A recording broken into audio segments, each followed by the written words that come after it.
You sound like the Punisher. I should have gotten some more water. Yeah, you got time. Say something awesome, Obi. 5 minutes. Oh yeah, we got time. What's up, Something guys? awesome, Obi. Episode 169. That's like a number of HorsePLAY Live. Next week will be 170. That's a nice number. We should do something special for that. But yeah, we got a full house tonight. Obi's back apparently, or maybe just passing by. Are you gonna stay the whole show, or you just gonna play it by ear, Obi? Yeah. Every time I've showed up, I've been here the whole show. So here you go. Wait. I'm gonna type your response, and then you read it back word for word. Oh my god. Well, I'm gonna go grab some water. This will be the best pre-show ever. I'm actually scared. I'm scared. Oh my god. Shouldn't be. Okay, so while we kill some time, Warchild's gonna have Obi read some stuff, and I'll be RB. I don't want to read that. Alright, fine. Hang on.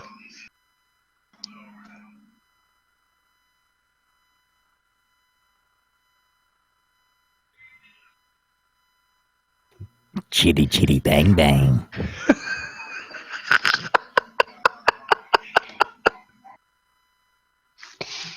Oh shit! So why is this so funny to you?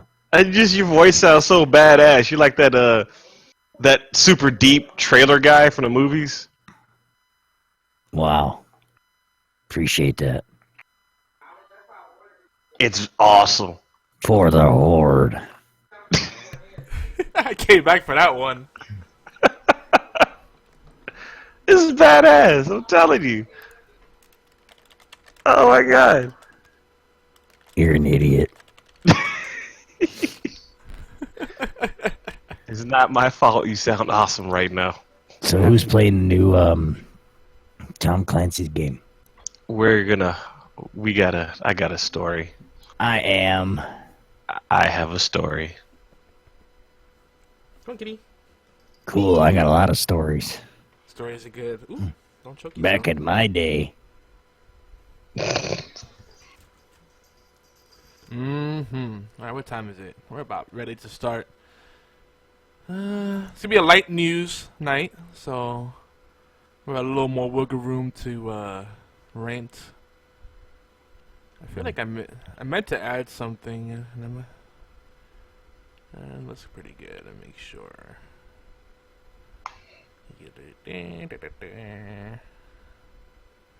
Okay, we got that.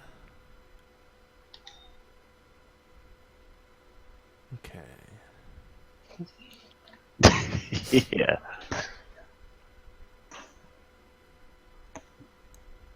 I got 2 computers up right now. I'm trying to open up both show notes. Aw, snap. 2 computers. Mm-hmm. Uh-oh. Beard has a baby emergency. Oh yeah, remind me too. So when we get into the unicorn poopies, we should preface it. We started to talk about it a little bit yesterday, well, last show, but just get into like some of the changes in the gaming industry, how some of the big publishers that are no longer around, not really putting out games, and the kind of notion of mid-tiers, publishers and developers, and the indie, like the lines are blurred. I think you get into that a little bit. My cat's hyper. She's like bouncing around the room. What in the world? Oh, echo. Test. Ah, son of a... Oh yeah, did you check that thing? Oh, War Child. Everett. Yeah. Did you check to see if you had like that looping issue going on? What was it that caused that last time?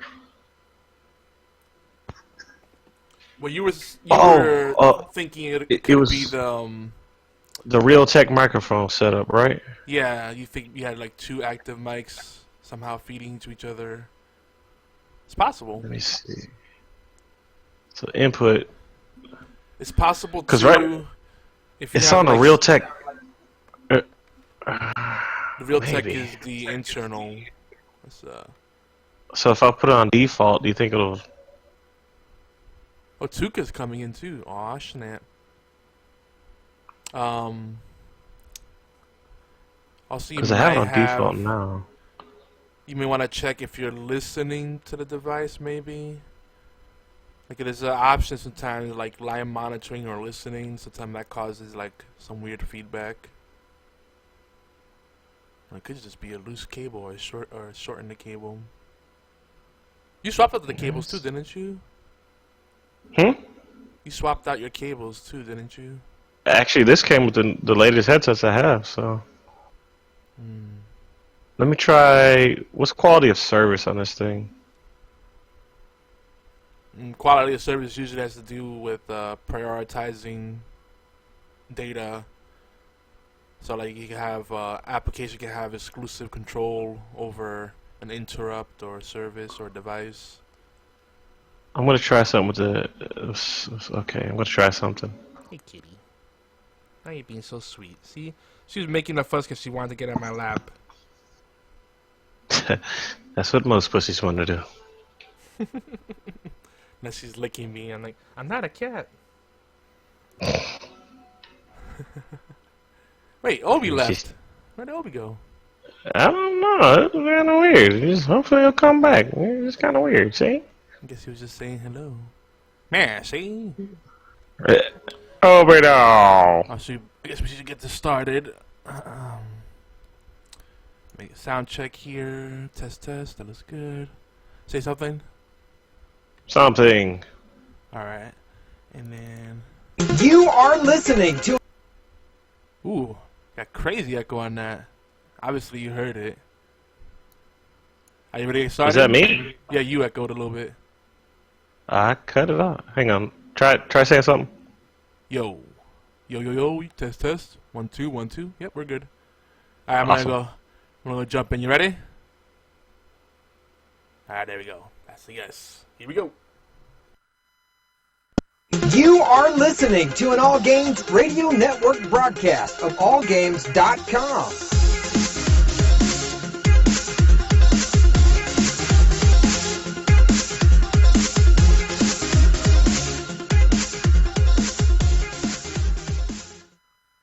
Hi, this is Normie from Knuckleballer Radio and Zombie Cast. Wait, I think that might be me. Let me just get that squared away. This time it's me. Sorry about that, folks. False start. Alright, take 2. You are listening to an All Games Radio Network broadcast of allgames.com.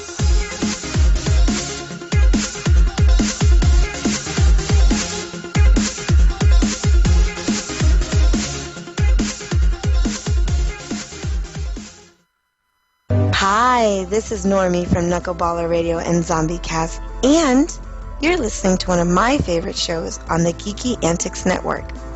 Don't forget to check out the rest of the gang over at geekyantics.net. Warning, there might be rants and food ahead and possibly inappropriate behavior. Don't tell anybody though.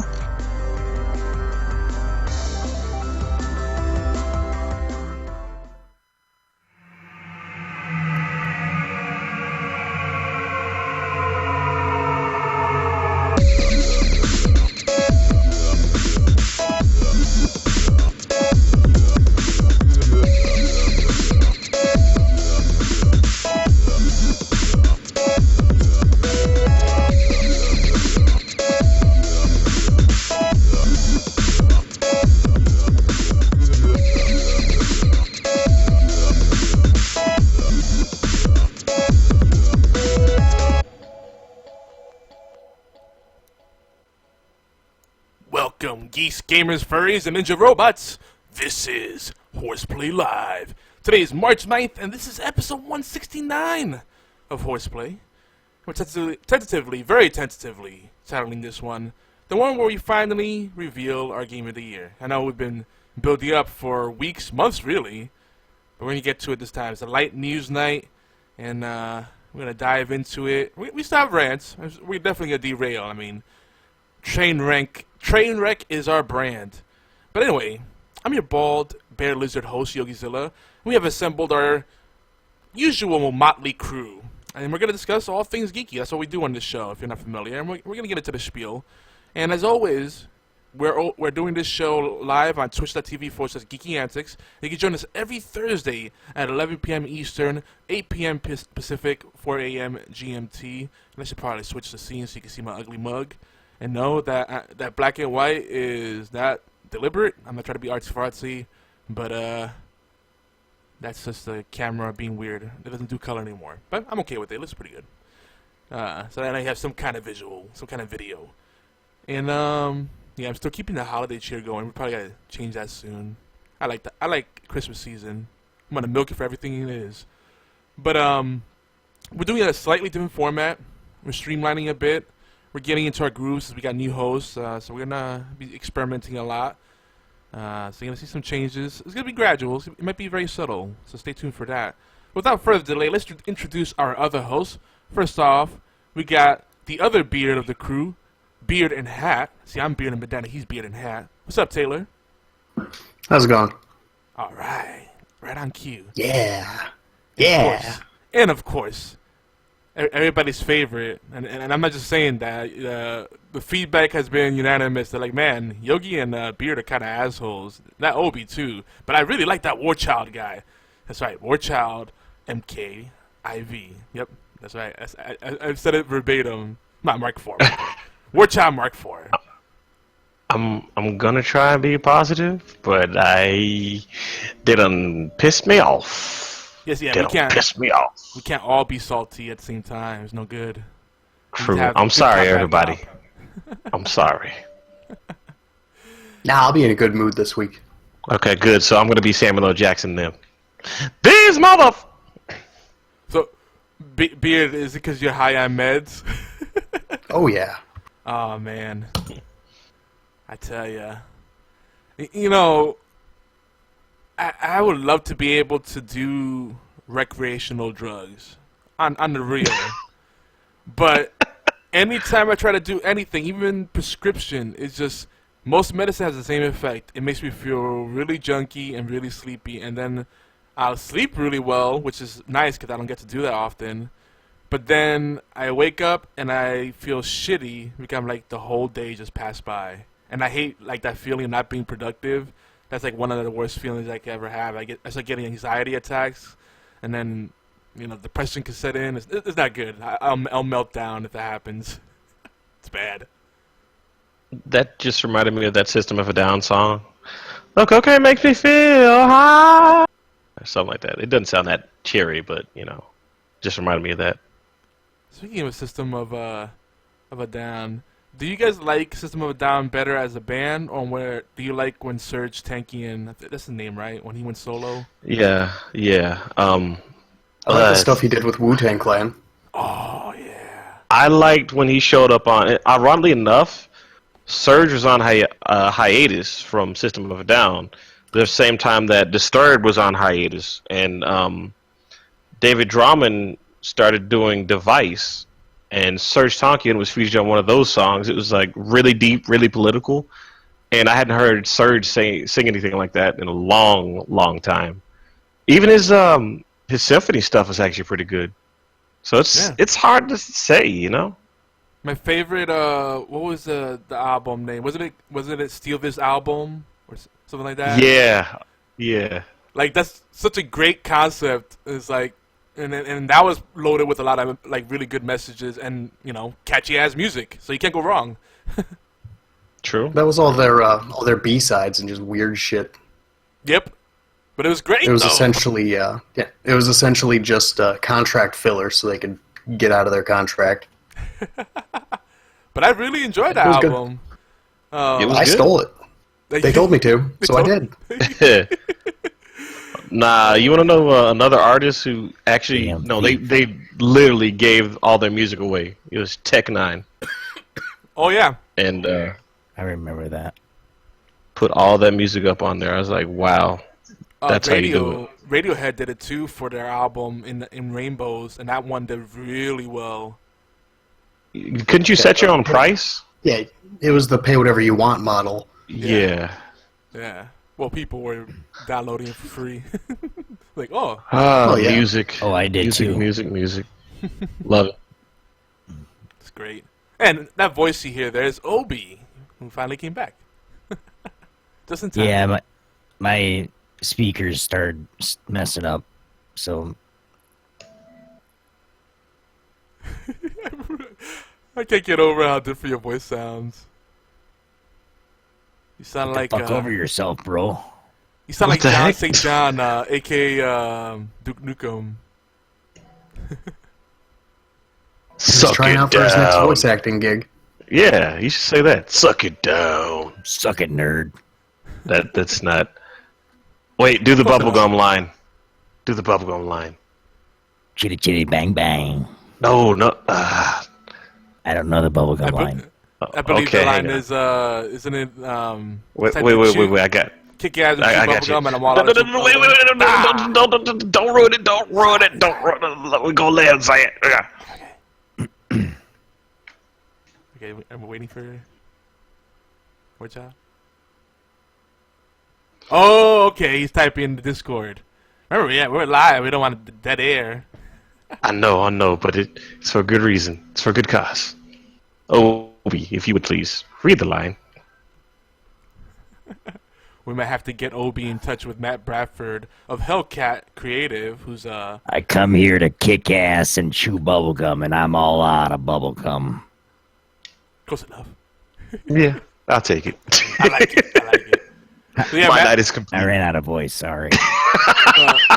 Matt Bradford, one of our friends, he's been on the show a few times. He's been doing a lot of voice acting. You might hear him, depending what market you're in.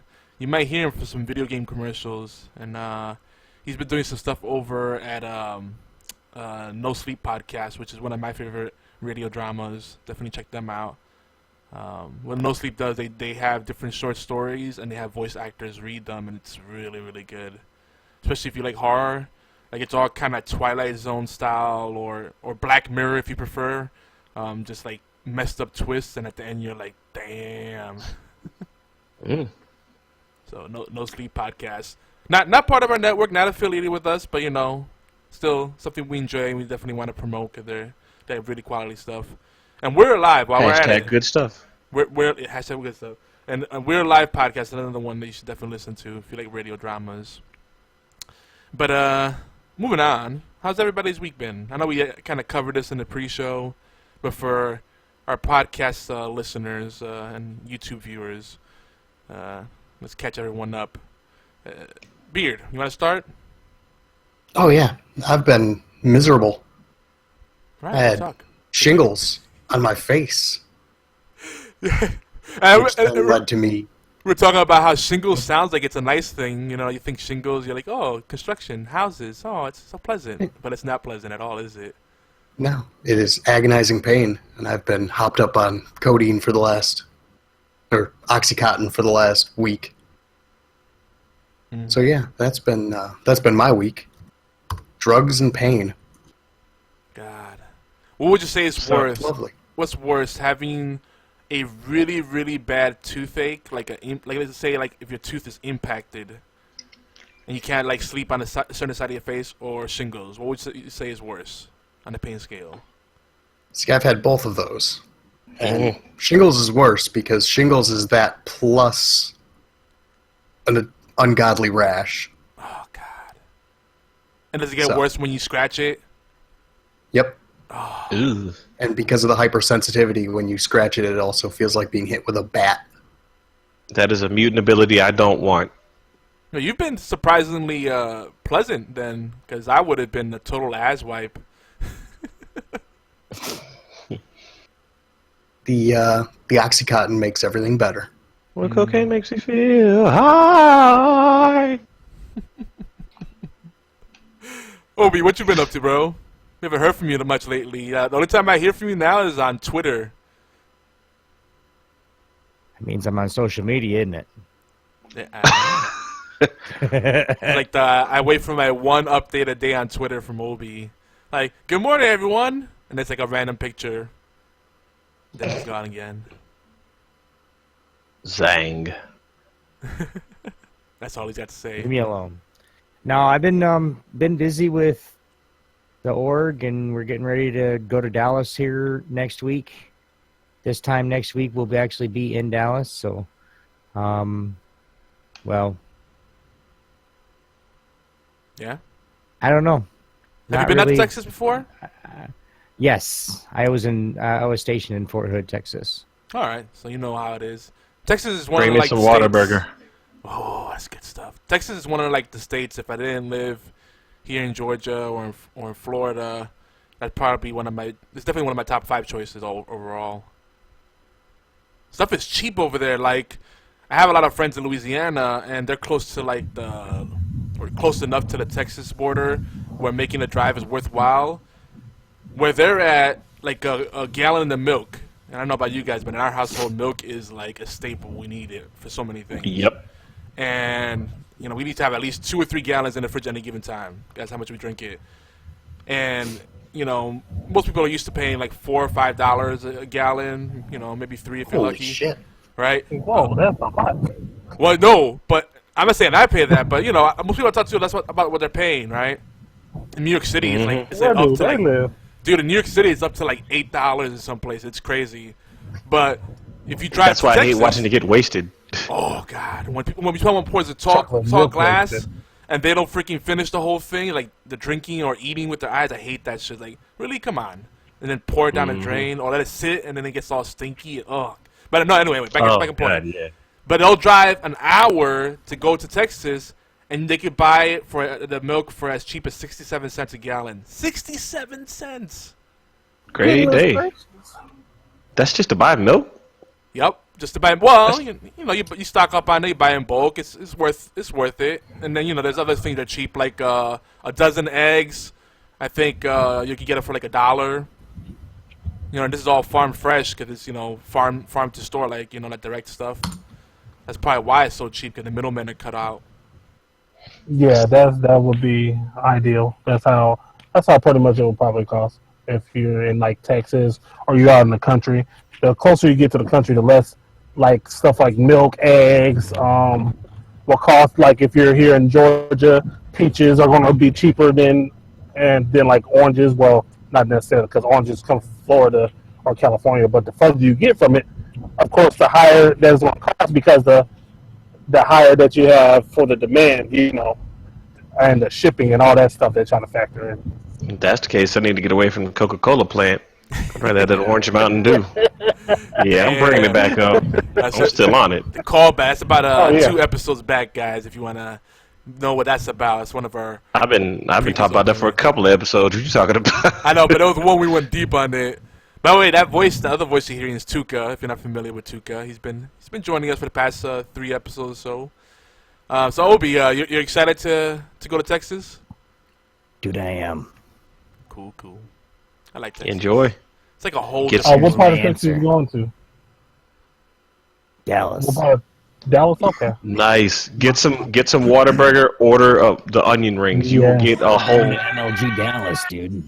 My wife yelled out, Whataburger! Is that what I heard? It's what a burger. Because when I first heard of Whataburger, my mom, she's so country, it sounds like Waterburger. Like, what is Waterburger? It's That's like, how you gotta it's say actually it. what is what a burger? Like, articulate. You Like, gotta articulate. Look, it's, number one, Yes. it's been a Yes. thing in my life for years, so it is course. it is said properly when you say Whataburger, because you gotta say it like a country. Yeah. Waterburger. Like the burger's made out of water, but it's not. Don't let that fool you, because there ain't no water in that burger. It's in a water Oh, no. burger. Just 100% grease. It's so good though. It's so good. Yeah, it is. It's good. You do have to get that. And even though I don't like them, if you like peanuts, get the peanut patties. The what? Peanut patties. I It's didn't like see that. it's candy. It's like candy and peanuts. It's kind of flat. I don't like peanuts, so I don't like them. But my whole family, everybody else in my family likes them. Also, Big Red. It was started in Waco, Texas. Oh my God, I miss Big Red. What are you Well, talking Crown about? Cola? This Big Red? You know, Big Red is in like all the gas stations now here in Georgia. Well, shoot, I must not see it because I'm so busy looking for my Orange Mountain Dew. Yeah, you're right. You're right. I'll give you that.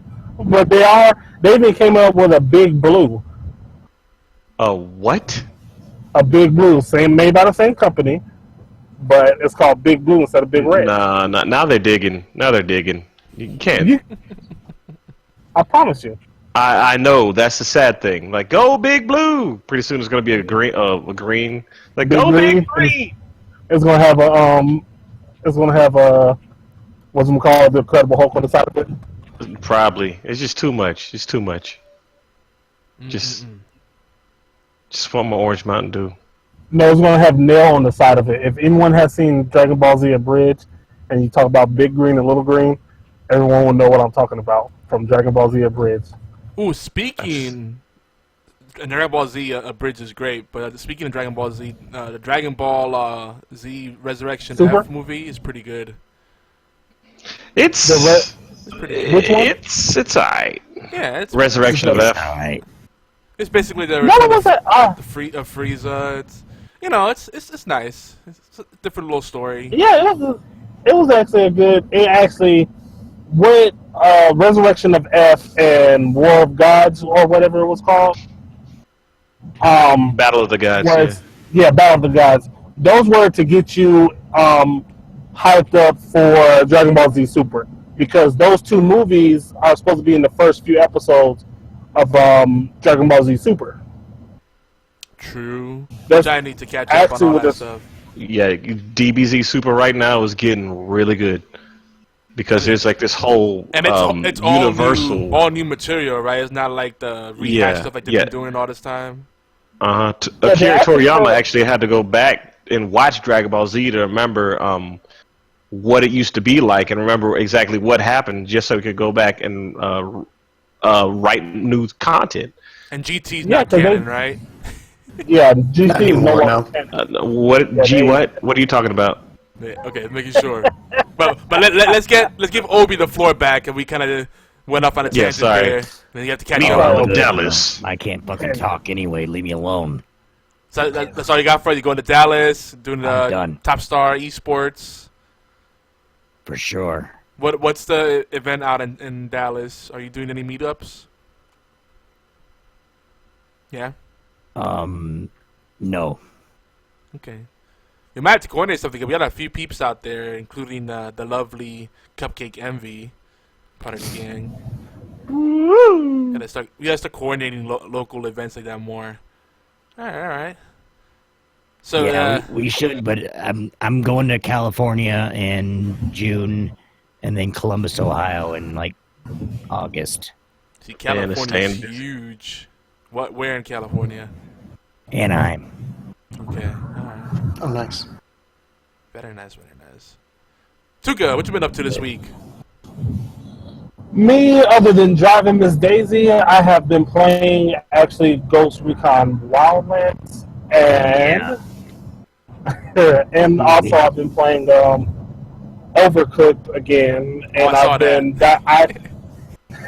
Overcooked and Lovers, and also I dived into actually played a little bit of Elite Dangerous, the Horizon expansion. Ooh, that's a deep game too.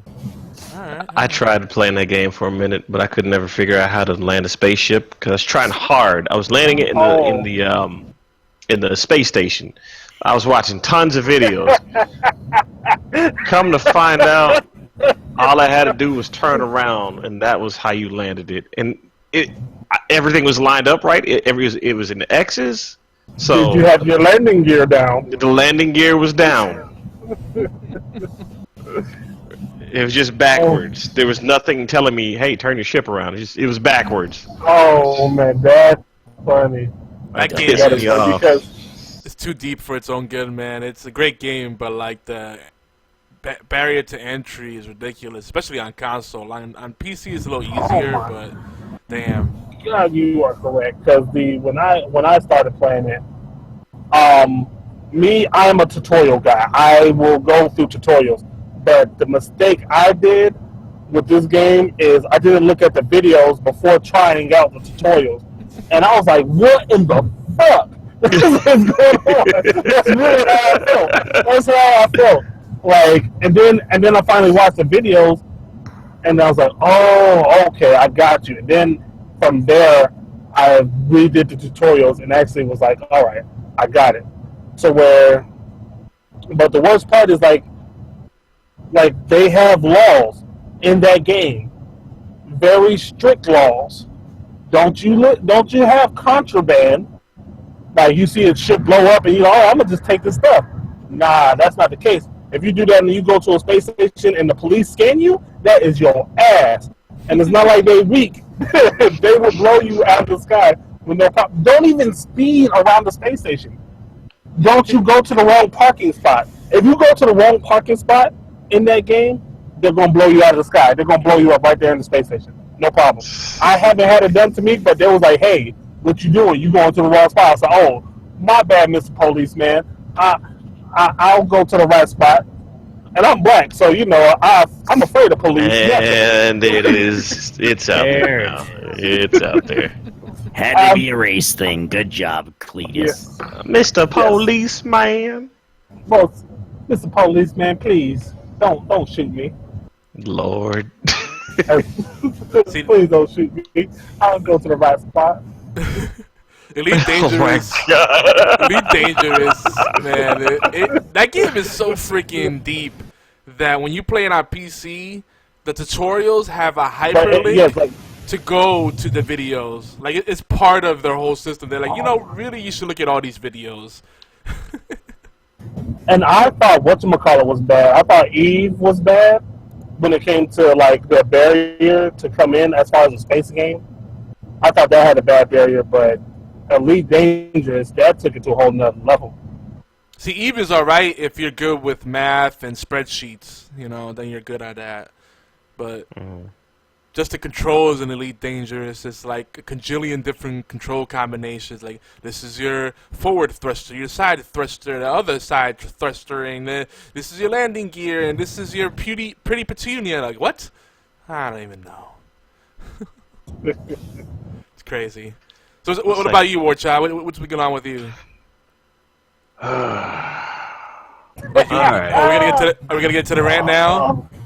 Might as well, because this thing has ruined it's ruined the last 3 days to the point where. All right, so let's take it from the top, ladies and gentlemen. Usually, I'm the cheery guy, I'm the happy guy, and I don't like being mad. Whatever. But if I have to be mad, you shut up, Obi. But if I have to be mad, I mean, it's usually for a good reason. So, everybody knows that Ghost Recon came out on the 7th of this month, March 7th. I'm sitting in the Discord chat, the Geeky Antics Network chat, looking at everybody. I think they already had it at night, and they're like, yeah, this game is awesome. This game rocks. Yeah, I want to play it. I'm like, I want to play it too. Hey, don't feel bad. I don't have it at all. Everybody's like, people were inviting me to party chat and like all playing Wildlands and like, yucking it up, and I'm like, yeah, I don't have it. Don't rub it in my face. Like, True. I will give you that. But I had this pre-order since January the 20th, so I'm thinking to myself, okay, it should be here tomorrow on Tuesday. I wait until Tuesday. I get a message saying that it was delivered, and I ordered it on Amazon.com. There's a reason I'm saying that. I want to make sure everything is put out there. So I ordered it on Amazon. I'm at work. It says, it's been delivered. I'm thinking to myself, awesome, cool. Maybe I can get my wife to install it for me, so whenever I get home, all I got to do is just start up the console, and everything will be cool. So, and by the way, I got a text message saying it was also delivered. 2 forms of verification. Twofold verification. All right, take it from there. 2 forms of verification telling me that the game is at my house. So, I text her. She says nothing's there. I'm like, maybe it's in the mailbox, and I felt bad because my wife she's pregnant. She's like, the baby's about ready to pop out, right? So she ran out to the mailbox. This is how much this woman loves me, and I love her for this. But she ran out to the mailbox in the rain to check and see if my game was in the mailbox. Game was not in the mailbox, but everything clearly said delivered. So now I'm like, WTF? Where are my games at? What's going on? Had to call customer assistance that night. Now here's where it gets even weirder, because customer assistance did not make me feel too confident about the abilities of the people delivering my package, because they said, oh, well, sometimes they have a tendency to scan items that haven't been delivered yet, and sometimes they make it look like they've been delivered. Mm-hmm. I hate that. So doesn't that just like put you on alert there? Yep. So I'm like, okay, well, what do we do? She said, oh, we'll just wait until 4 o'clock tomorrow, and if you see anything, cool. But if not, just let us know. We'll take care of it. I said, okay, fine. The next day happens. By now, this is Wednesday, when the game should have been there the day before. Same thing, around 5:50, 6 o'clock. I text message my wife. She says nothing is there. Asked me if she wants me to contact customer assistance. I said yes, please.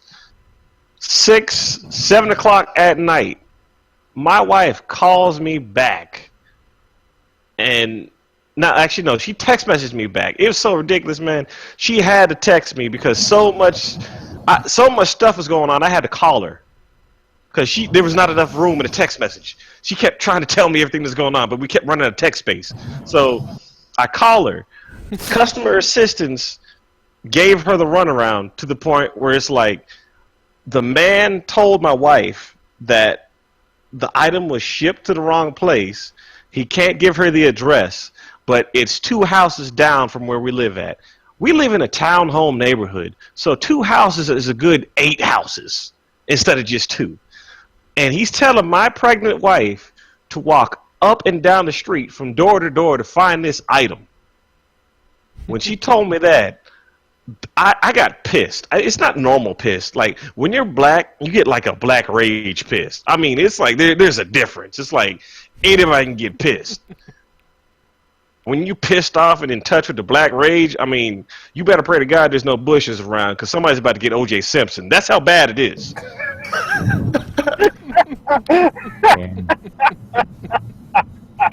So, Damn. So with that in mind, I'm calling customer assistance back, and I'm trying my best to like stay positive, consumer pissed, and not black rage pissed. Because the lady that actually picked up the phone, the lady that picked up the phone, her name was LaTanya. Thank you very much, by the way. I left you an awesome review on your survey. I know it wasn't your fault once again. I appreciate what you did. You're the only one that had some common sense. But I left out a piece of the story. I'm so pissed off about this stuff. I can't even. The other piece ain't even important. It's just the runaround that my wife got. And what was told to my wife was what got me pissed off. And, God bless this lady. She was an angel compared to everybody else. She was over there. She had to apologize for some dumbass's mistakes, which me being in customer service myself in my own job, that pisses me off, because nothing is worse than having to cover up somebody else's mistake and not truly solve the problem. Because at the end of the day, they're using you as a scapegoat to basically appease somebody else and make somebody else feel a little bit better because somebody else messed up in a different department. And at the end of the day, that person still in that same department is going to mess up again, and it's going to come back down on you. You shouldn't do that to your workers. It shouldn't even be like that. It should be more like, okay, what's going on in this department?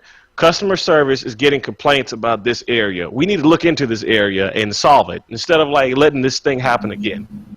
But she got my money refunded. I got the game now. I'm a little happier because I'm playing it. So, the black rage has kind of subsided to like a little frustration. It's not as bad, but even still, it's just I'm writing a complaint letter. There's no other way around it.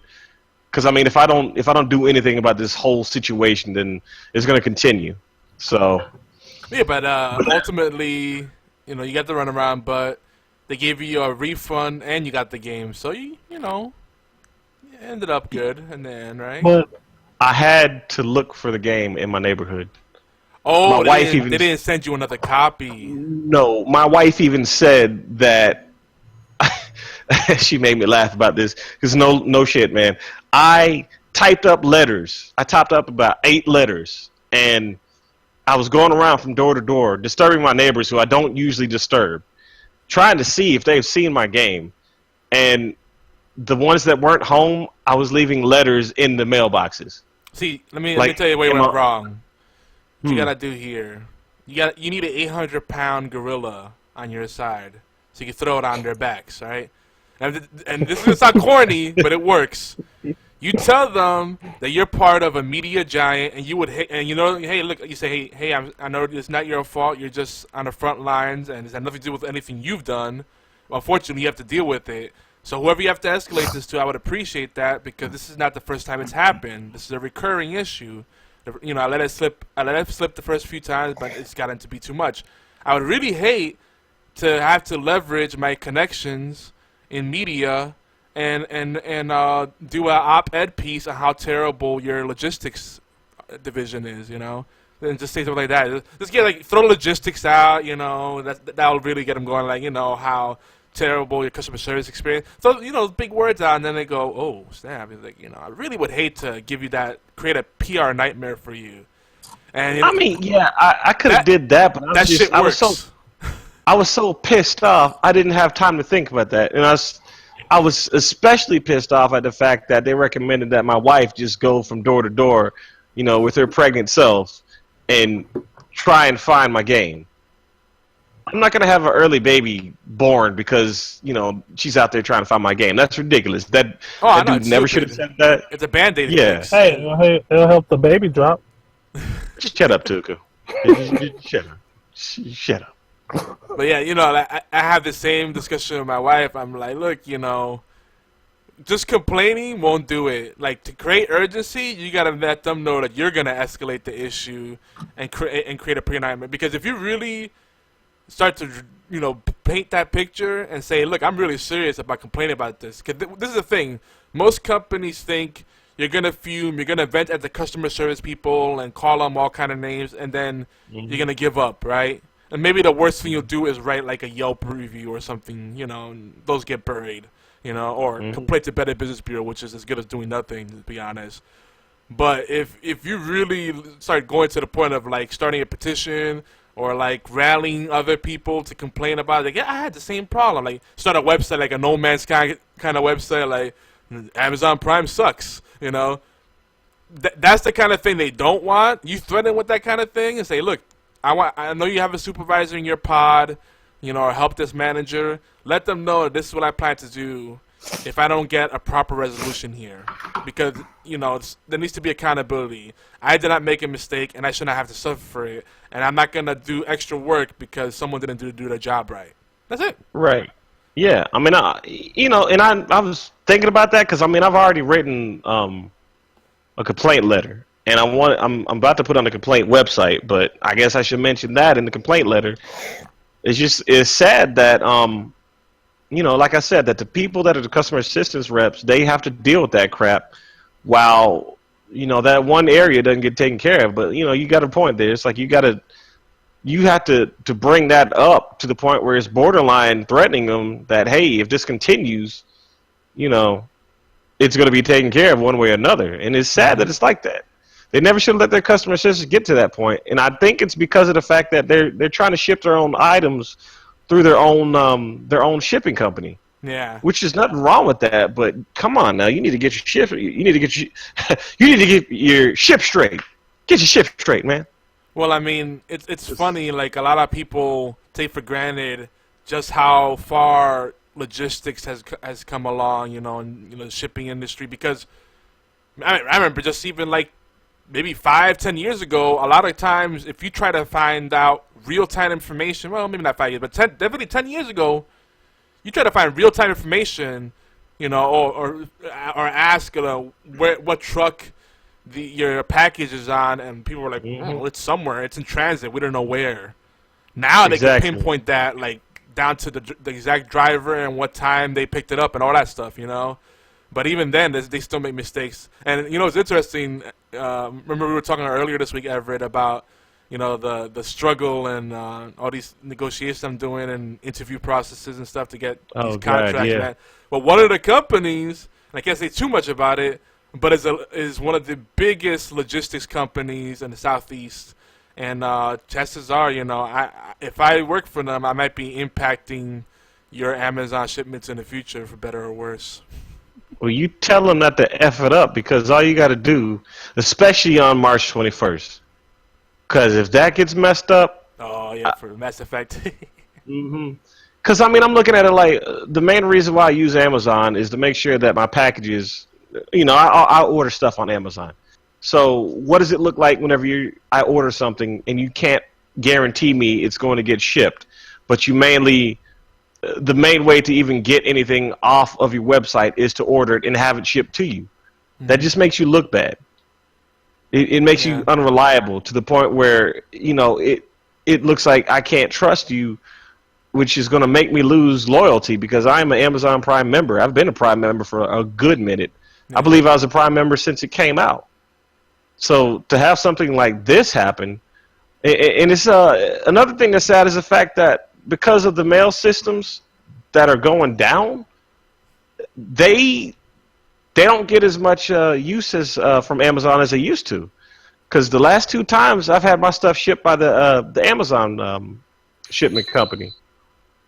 Well, now which needs to get better. It's changed up because by me, the postal service is doing Sunday shipping now, Sunday delivery. It was funny because, you know, my wife was like, "No, the postal service doesn't deliver on Sunday. They do now. They're trying to stay competitive." Like, no, they don't.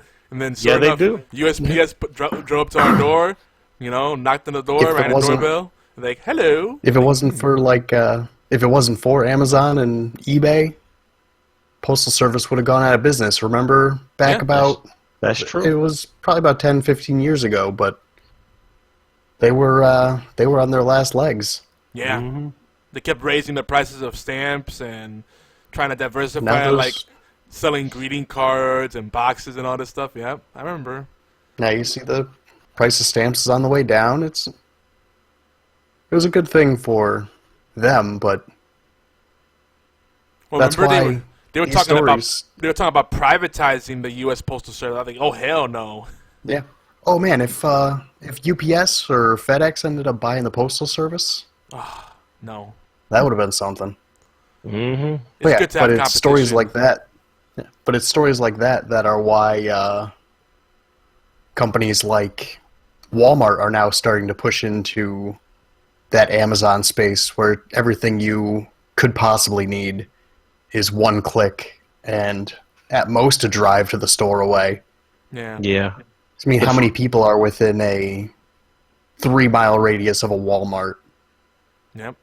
They could do same-day delivery if they wanted. Really fuck up Amazon's game. Yeah. Well, the funny thing is, Walmart, their website is about the same as Amazon because they do have third-party sellers on there. Yep. So they're trying to compete that way. Yeah. Be careful with that, by the way. There's some shady stuff on there, but yeah. Buy everywhere. That third party, adding in a gray market into an already established seller. No, I don't like that. Yeah. On Amazon, it makes sense. On Walmart, it feels like a bait and switch. If you look at the worst reviews they have on products on there, it's almost always because someone didn't read fully where it says, shipped by Walmart but sold by blah. Like, oh. Got to be careful. Yeah, you gotta look. It's all in the fine print. It's right there. Just gotta do a little reading. But yeah, I'm glad the postal service is doing well because competition is a good thing. Keeps everybody honest. When you just have, there's a monopoly, and what's the other term? Anogpoly or some weird word. It's not a single company, but it's like a few Hang on. companies control everything. It's like a weird word. Anagalopoly. I'll find out for you. Yeah, mega. I'm pretty sure it's up with the O. I know I'm not making this up. Oligarchy. What is it? Oligarchy? No, that's not it. My wife is asleep. It's a omnopoly or hang on. Let me look it up. It's gonna the way the bother cable me. companies operate. Yeah, pretty much exactly. Cable companies are a perfect example of what I'm talking about. And I just helped my son with his econ homework, so I should remember this. They're just companies that don't compete against each other. They They do the same thing, but they more or less scheme with each other. Yeah, like there was this guys. I know I was listening to This American Life. I think we had this conversation before. I'm getting a sense of deja vu, but it was about the food industry and how a lot of people are not aware, but it's just a few companies that control a lot of the additives and like ingredients that almost every major food producer, all the boxed food companies rely on, right? I think I got it. It's oligopoly. Oligopoly. See? Yeah, I was on the right track. Yeah, that's it. But That was close. But there was a big thing where I think it was about 15 years ago they uncovered one of the big execs in one of the companies lost his mind, so he started informing the FBI or some federal agency about these offshore meetings that the big players in these different international companies would have, right? To get together and control the prices. Hey, they say, all right, we'll give you these territories, we'll give you a preferred rate on this, but don't undercut us on this. So they would make it so that smaller companies would not be able to compete with them because they couldn't beat their price, that kind of stuff. And squeeze them out. Price fixing is real. Yeah, price fixing is very real, and it's illegal, but it's hard to prove too. So oh man, and I just found that so fascinating. Now you just got me thinking about that beard. Thanks. You're welcome. Some jacked up stuff. I mean, because they were saying, they were talking about some, the numbers they revealed on that. I did some independent research afterwards, and the prices of food, prepared meals would be so different if that shit didn't exist. Talking about half or a third of the price of what we're paying now. But common ingredients MSG, for example, through the roof. And when you read the ingredients, there's always these chemicals you always see you don't know what it is, but it's in everything. What the fuck is yellow 6? Well, someone Red probably 24. someone controls that market, and because of that, the prices don't go below. There's a high floor basically, and it's a fixed floor. And once you start reading into that shit, you just start going, I should start cooking more. Yeah. It's true. So you just think, I should probably not be buying just prepackaged shit. Yeah. Yeah. Because it's not you're sitting there with your wife and she's in the kitchen and she's cooking and she's like, honey, have you seen the Blue 24? It's yeah. The day that happens, But it's the premium of convenience because boxed meals are just so easy sometimes, especially if you have a big family. A lot of times what we do is we'll cook stuff from scratch, but then we'll take little shortcuts and have some of the boxed stuff to throw in there. We might have a box some Zatarans or rice-a-roni, and then cook the rest of the stuff and mix it up together and make a casserole. Because we don't want to do everything from scratch. But yeah, it's crazy. All the shady stuff that goes on. Then the rabbit hole is deep. How did we get here again? Start talking about Amazon and how the order got messed up. And oh yeah, competition. We're talking about that's right. Cause it's good to have competition. So, Amazon is trying to be self-sufficient, but it's something to be said about outsourcing stuff to the people that specialize in things like warehousing. That's something that the average company should outsource, because in order to have a proper warehouse, there's so much stuff. I've been learning so much stuff about this. I'm already familiar with the industry, but now I really gotta get into it, and I'm looking at all this stuff like EDI and 3LP and You know, how, cross docking, how important it is for them to have staging areas. Like this crazy shit that you don't even really think about until you stop and think about it. Like, all right, you know your package gets to you, right? But you know, you don't know how many stops, you know, a package makes and how many trucks it changes, right, to get to your final location. So before things like cross-docking and like process interweaving were enabled, what would happen is the trucks would be unloaded, they'd be the pallets will be moved into actual inventory spaces, inventoried, right, and tagged and all that stuff so they can find it later, and then another truck will come and pick it up and then get it to where it needs to go, right? Now, you know, of course, it's RF scanners and all that stuff. Now they have cross-docking. The inbound truck and the outbound truck meet together, and then they swap, and it's back out on the road again. Like, they're getting so much more efficient, and even then, they still fuck it up, you know? Like, there's things that still happen. There's still things that happen with warehouses. Like, if a staging area, they don't get it to the proper dimensions, right? And it receives a big order or multiple orders in one place that's not equipped properly, what ends up happening is the boundaries bleed over, and then next thing you know, a package goes on the wrong truck, a pallet goes on the wrong truck because it happened to be nudged over to the other side, which was the assigned area for a different truck, and next thing you know, your neighbor gets your package. How did that happen? Well, that's how that happened. Well, I worked in a food distribution warehouse for a while, and stuff getting put on the wrong trucks would happen constantly. I mean, you can even go down as far as user error. Someone puts a selector, puts a pallet in the wrong spot, and good luck. Now, did they use software, or did they do everything manually? It was a combination of the two. The bigger companies, everything would be pretty much automated. You'd have the picking lists, and everything would go to specific spots. But the manual stuff, like the smaller companies, would just call in, and you'd get a piece of paper. I just want my daddy's records back. My granddaddy's records back. His records, like music records? Fred Sanford sang from Sanford and Son. I'm like, that sounds familiar. I like Sanford and Son, but damn, I was not gonna guess that. Tuka's coming back. Switching to his laptop. Okay, let me pull him in. There you go. Got him. Welcome back, Tuka. We're talking about the fascinating world of warehousing, but we're about to move out. But everybody thank Warchild for this wonderful "The More You Know" segment, brought to you by the game. The wonderful world of logistics. And the truth. My black rage is over now. I'm good. I'm good. But dude, like, to me, it's so fascinating. Like, things but like the war continues. There's a thing that beer. You probably know what this is. You're talking about picking, right? But before you could do effective picking, you have to slot things.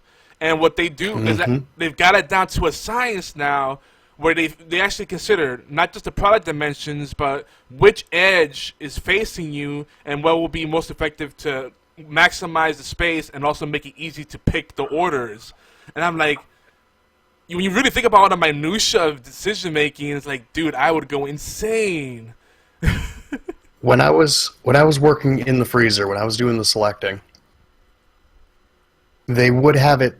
They had the entire warehouse set up. It was the size of like 2 football fields of frozen foods, and it was set up specifically for maximizing the pallet. So you'd have the heavier base shit at the beginning of the orders, but it would also be at the middle of the warehouse for when you have 2 pallet orders, which would be great for when you have 2 pallet orders. But if it's a 1 pallet, but there's also heavy bread shit that they need in the middle too, Oof. No good. Because the bread that you get from, I'll use like Big Y, any other grocery store for an example, that fresh bread, the dough comes in frozen in boxes. You'd think like a little 1 foot by 1 foot by 8 inch high box, 60 pounds. Yeah, that's just heavy. Yeah. Because it's frozen, so that all that goes somewhere in the condensation middle. is crystallized on there. Oof. I've seen people slip and fall and break their backs. I've seen ankles broken there. Oh, that was... Freezers are fun. But yeah, warehouses, no. That's crazy. Yeah, I can believe that. It's, it's stuff like that when you really, like, learn how certain industries work, how certain business processes work. You start to appreciate stuff a lot more. Like customer service, like what I was talking about. Like, if you never been in a customer-facing position like that, you don't know what it is to have to put out someone else's fire and say sorry for something you didn't do wrong. But everybody that calls in, they act like it's your company and it's your fault that everything went wrong. Like, I can't do shit. And most of the time, the first or even the second or third person that picks up your call can't really do shit to resolve your issue, at least not the root cause. The best thing they could do is offer you some olive branch and hope that you'll let it go. Yeah, but sometimes people are just dicks for the sake of being dicks, because, I mean, some people just naturally show up mad. They don't expect anything good, despite the fact that you're giving the best that you can. And at the end of the day, if they've already decided that they're going to be pissed off, that's how they're going to be. So there's no amount of customer service that you can apply to fix that. Yeah. It is just, you know what I was about to say. You know what I was about to say. I mean, sometimes you gotta. Purple is purple. Like me and Everett, we were coworkers at one point, so I definitely know that feeling. But sometimes you gotta learn how to disarm the customer. That's one thing I learned how to do. Was especially when you make sense to a person that has no logic and they're just mad for no reason. Maybe they are mad for a reason, but when you hit them with logic about the situation, like, oh, why is my plane delayed? I need to get at this meeting at 10 o'clock. Well, Thor and Storm is outside fighting, and, there's lightning bolts and everything, and I'm quite sure that pilot right there wants to get home safely. And, those people out on the ramp with the rain on the ground and the lightning bolt hits the ramp and then everyone gets electrocuted, your bag's not going to get there. So I'm quite sure you want that as well. Yeah, so let's let them finish out their fight, and then we'll try to get you out. Besides, going down that jetway and the lightning bolt hit that jetway is made out of metal, you're not going to make it to the plane. So, what would you like to do? I mean, you just simply point out to the customer, and this applies in a lot of situations. Like, look, your time is important to me. Obviously, you're frustrated. I want to help you out, but saying that you're gonna fuck my mother and calling me a dumb fuck is not gonna help me solve your situation. So let's move on from that. Of course, I've had somebody. I was dealing. It seems like the women are harder to deal with sometimes, because it's like I was dealing with the husband directly. Everything was getting done. He's getting the answers that he needed. He's like, okay, cool. And it was funny because he came up to me. He's like, well, I'm sorry, but you're the one that's going to have to deal with you're the one that's going to have to get chewed out. You're the one that's going to deal with the problem. I'm like, okay, bring it. Bring it. So I'm telling him everything he needs to know, that all of a sudden the wife is like, well, what can we do? And I didn't have an answer, so I'm just like, I don't quite know, ma'am. She's like, well, you just going to sit there and shrug your shoulders? Like, she started getting rabies or something. I'm like, okay, well, we got some penicillin back there if you need it. But mine was the complete opposite. The guy was the one that was being a dick towards me. You know what I mean? I was like, sir, you have another option. I can rebook you for the next flight. And then you just going to be sitting here until, the next flight is not till tomorrow morning. So he's like, well, I was like, no, I'll calm him down. That was hilarious. He's like, we're very sorry. We're very sorry. It's like, yeah, I can just rebook you for the next flight. Because you seem a little bit hostile, and I want to protect my crew. So what's it going to be? What's it going to be? The ball's in your court now. I mean, that's true. I do like when the wives put the husbands back in their place. Yeah, but that's one of the things, especially in sales. Like, the hardest thing in sales is getting past the gatekeepers. And if it's like a couple, it's like, all right, how can I give you the tools to, be able to clear this with the real decision maker?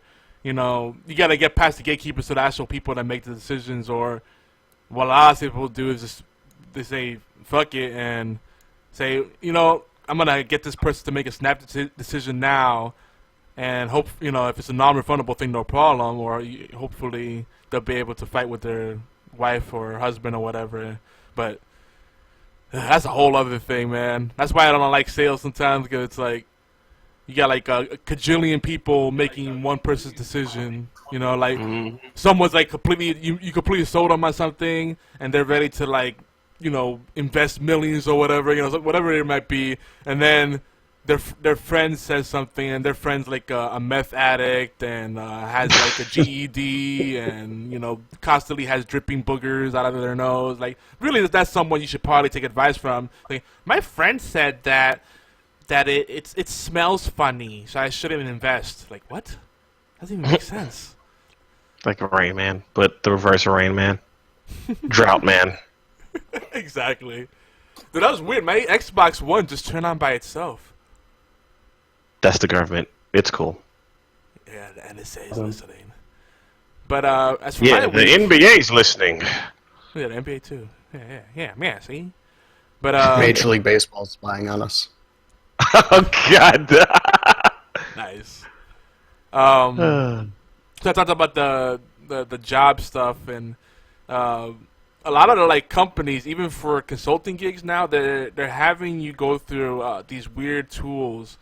One of the ones I've been encountering a lot is top grading, and that shit is hardcore. Like, it asks really revealing questions, and in one of the phases, in some make-believe world, they think it's feasible for the average person to get together their past bosses for like the past 10 to 20 years together in one magical place for a cross-panel interview. I'm like, who keeps up with all their old bosses? I don't know many people that do that. That seems like a weird thing to do. I don't know that's right. That's only in like big companies though, where the boss is going to say the same. Like in fast food industries and stuff like that. Man, I wish they would try to get all my. They're like, what happened to your last boss? My last boss was fired. Yeah, and that's the thing. So many companies have high turnover. You got to track down what company that previous boss is at. Chances are the company you used to work for is no longer around, or it was or acquired by another company. It's crazy. Like they're doing behavioral analysis too, and it's like that shit's even crazy. None of this shit existed 30 years ago, and the world got by just fine. Exactly. But what the problem is, it's a number of things, but it's because we have so many millennials that like just bullshit and fake it till they make it, that the hiring managers are losing so much money hiring the wrong people or wasting time with people that just talk a good game but really don't know shit. So when they finally get to the people that have the experience and the willingness to learn the business and go above and beyond their job description, they're like, all right, I want your firstborn, a stool sample, a blood sample, and I want you to do this 3-hour psychological panel. And like, what? I'm doing a psych eval? Like, do I need to get a security clearance for this? I'm like, I'm just flipping burgers, man. I know, right? They got to check you for alien blood. Like you came from Area 51 or something. All that should matter is if I'm going to work, doing what I need to do to make you money, and in turn you pay me what I'm owed and let me go to hell home and do whatever I need to do or whatever I like doing. Not necessarily now, of course, if you got a criminal in the background, that's one thing. That's what a background check is for. But all the other mess, like what they're doing on social media and all that shit like that shit don't matter. Like just let me do me on my off time. And then I will come to work the next day and still make you some money and make sure your operation runs smoothly. If you can let me be the best there is, the best there was, and the best there ever will be, that's all that should matter. Exactly. Even if you have a criminal background, that doesn't matter to 50, 60% of the jobs out there. Yeah. Yeah. No, I'm saying like if you're actively a criminal, like that's what I'm saying. Wait, what? Part-time criminal, I like cat burgling. If you're a part-time criminal, I kidnap a baby every now and then. I enjoy a nice stroll on the beach and an occasional moonlit dinner and then a robbery. I mean, criminals have... We spent all our money on our dinner. Let's go mug them motherfuckers because they're rich as hell.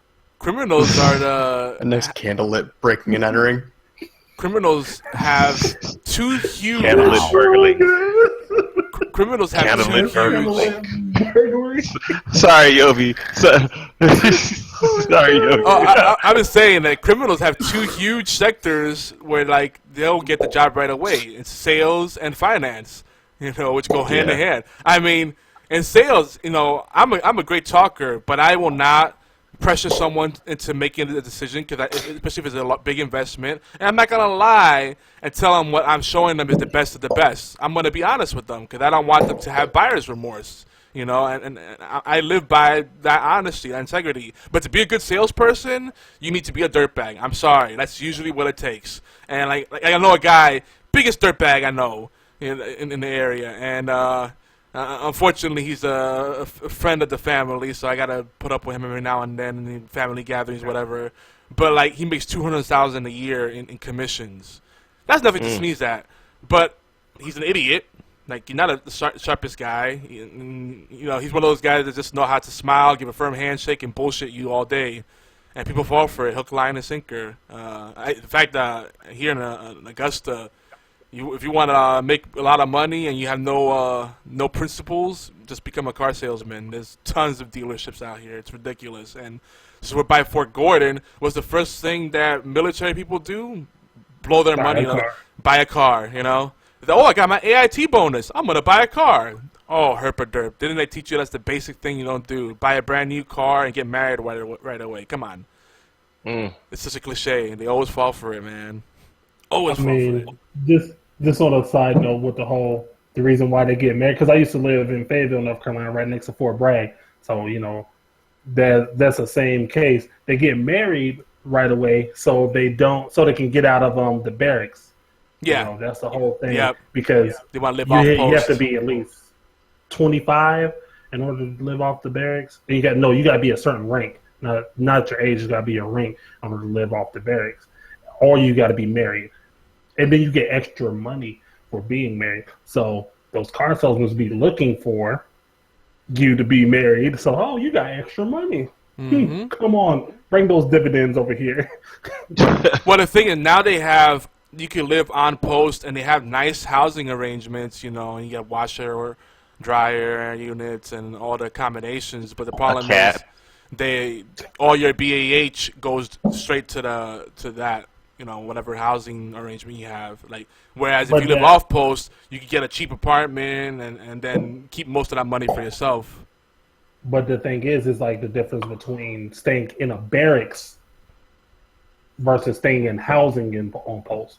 Now, that's why they get married right away. Because most people try to say, hey, man, just go into a contract marriage. Like, you just do you and she does her. And then you go ahead and collect that extra money, you just break her off a little bit of money after that. Yeah, you need to get some good paperwork going for that, and that probably won't hold up. Oh, it never does. Maybe a prenuptial you could do at best, but it's crazy, man. I get why they do it, but it's such a cliche. They get taken advantage of all the time. But so I've been on the hustle because like I mentioned before, like a lot of contracts came up, and I've been dealing with so many flakes, including that one big lead I had. We were having a lot of conversations, things were moving along, showed her samples of my work, put together a proposal and all this stuff, and she completely flaked out. And the people with money are the cheapest bastard and the biggest flakes, I tell you, man. So like, all this time you spend, and you vet these leads to make sure that they're legit, and they still flake out on you. And sometimes it's just simply like, I'm gonna hold off on this. I'm gonna buy myself a new car instead. Like, people are so freaking fickle, man. It's like, no, invest in my business or buy something frivolous. I had another guy that he needs help with his business, and he's working on some software development projects, including a video game. And he just blew $3,000 on equipment he didn't need, but it's like the cool factor, like, ooh, new shiny. He's like, well, now I can't pay you, so we're gonna have to hold off on this stuff. I'm like, oh my god, this is the kind of stuff I've been advising you not to do, and this is why you're broke.com. So, but things are moving along though. So this one company, they're super thorough. Like, I'm in like the 10th process of the interview process, and mind you, I have the COO of the company vouching for me because we have a common friend. And even with that, they're still like, you got to complete this form and this form. We need this paperwork done, this ID, and you need to go through this assessment and this assessment and this psych eval. And there's only one thing left to do. Damn. Go through the Hunger Games. Yep. Dude, I'm waiting for that. Like now, next week I'm supposed to meet the CEO of the company, and he's gonna give me the full tour of the facilities, and then I'm gonna meet with some of their vendors and some of the people they outsource their IT stuff to and their web design stuff to, because I'm taking over like if it works out, I'm taking over all of their technology and operations, and I mean everything from intranet to extranet to web to the LAN WAN, WMS, everything. Like, ugh, it's gonna be crazy. POTS? POTS, yeah, plain old telephones. They still have. Damn, the POTS. You took it back, son. POTS. Yeah. Let me just spin the number for you and see if we get in contact with this person. No, forget that. They got the switchboard. Dude, but you guys joke, but there's something to be said about analog. Like, it's good to have some analog as a backup, man, because you rely on all this digital shit, and when it fails hard, even when you have the cloud. Yeah. That is so true. But the cloud's even worse. Well, yeah, we saw what 'cause happened when Amazon AWS went down. Like, the internet pretty much died. It was like I'll take even one further. When nudes go wrong. Celebrity cloud files. The fappening. Shout out Abigail Spencer. What? Dude. The fallout after that.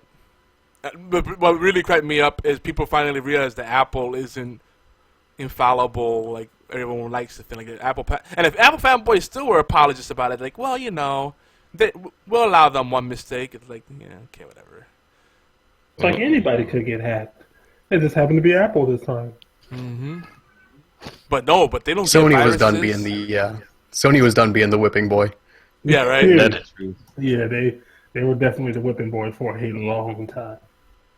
But everybody Forgive swears. us, please. This is what cracks me up. People swear that Apple never gets viruses and they never get hacked and it's flawless. They just don't. They just don't program that many viruses for Apple.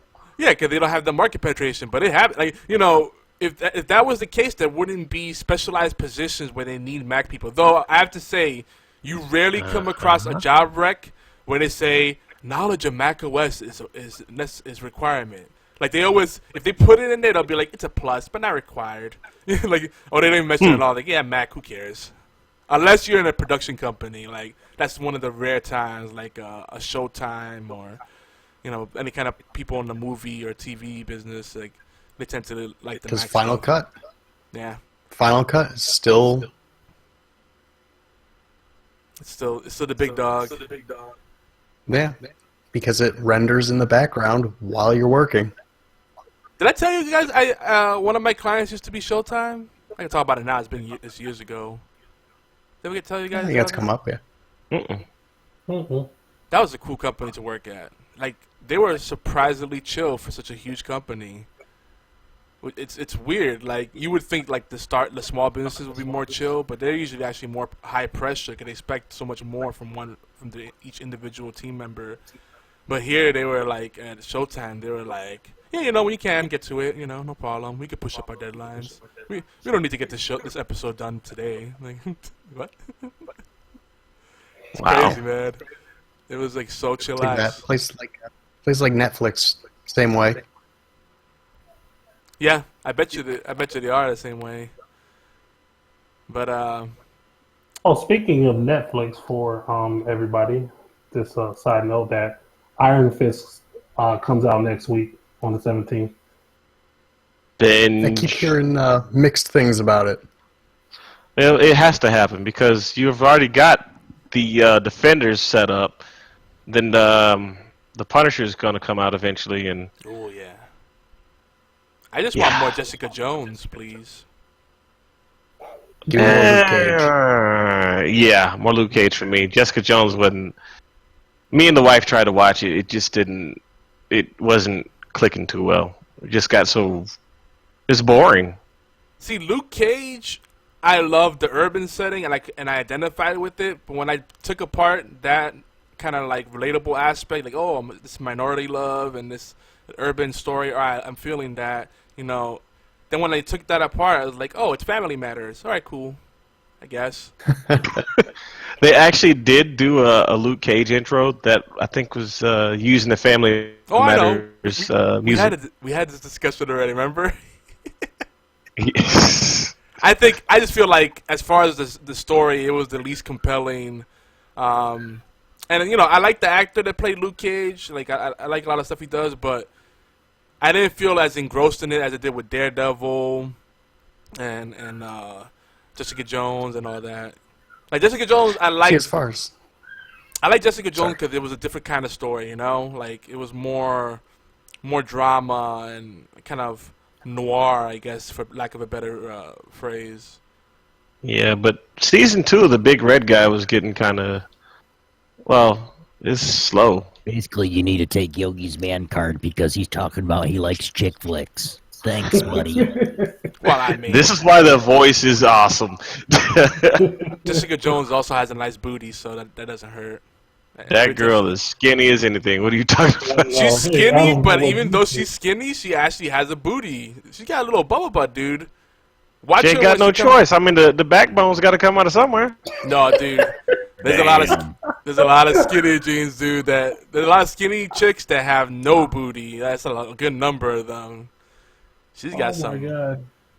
And on the flip side, sometimes you see some thick girls and you're like, oh man, they're gonna be stacked, and it's like no booty and no boobs. Like, what happened? You had one job. Sausage person. Talking about the bowling pin. Just look like a sexy potato. Like, what's up? You want to play this? Muffin top. Like she got the bowling pin. You want to fry me up with some chives and sour cream? Come on, big boy. Badass. Apple bottom jeans, not quite apple bottom jeans. Okay, I don't know what's going on there. Bottom jeans. Sure, we'll go with that.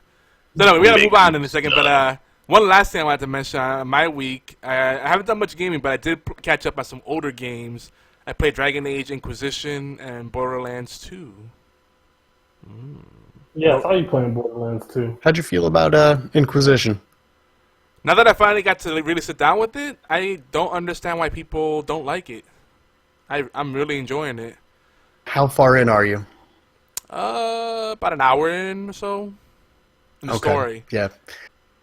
Get past the first act, the game falls apart. That's what I'm hearing. So I want to dedicate time to see what's up with that. But what no one talked about is the freaking multiplayer component. That's actually really fun. I never touched it. So, yeah, and I bet you that's what most people said. It's like this. It's got this persistence. So you level up all your different classes between sessions, and each session is pretty quick, like maybe 20, 30 minutes tops, and you just complete objectives and you fight waves of enemies, like a little mini campaign chapter. Like it's pretty neat. Still better than Fable. Oh, let's not get into that again. Poor Fable. Peanut butter you. Crazy guy. But no, it's the Dragon Age Inquisition multiplayer kind of reminds me of. You guys remember Gauntlet Legends? Yeah. Warrior need food. If you like that, for some reason, that's the vibe I get from it. You know, it's basic, but it has enough depth to keep it fun and keep you coming back. It's good, and it keeps a lot of the same mechanics from the campaign. The only thing I would say is that the graphics aren't as detailed. Like it's like a watered down engine somehow. But other than that, it's dope. You got the skill trees, you got loot drops, and you get to gear out your characters, and all kind of cool stuff. But trust me on this one. Past the first act, you're just gonna stop playing. Because of the story or the gameplay? Story. Gameplay is a little repetitive and redundant. It's a lot of fetched quests, a lot of go get this shit. But that's to be expected in that type of game. The problem is the story just...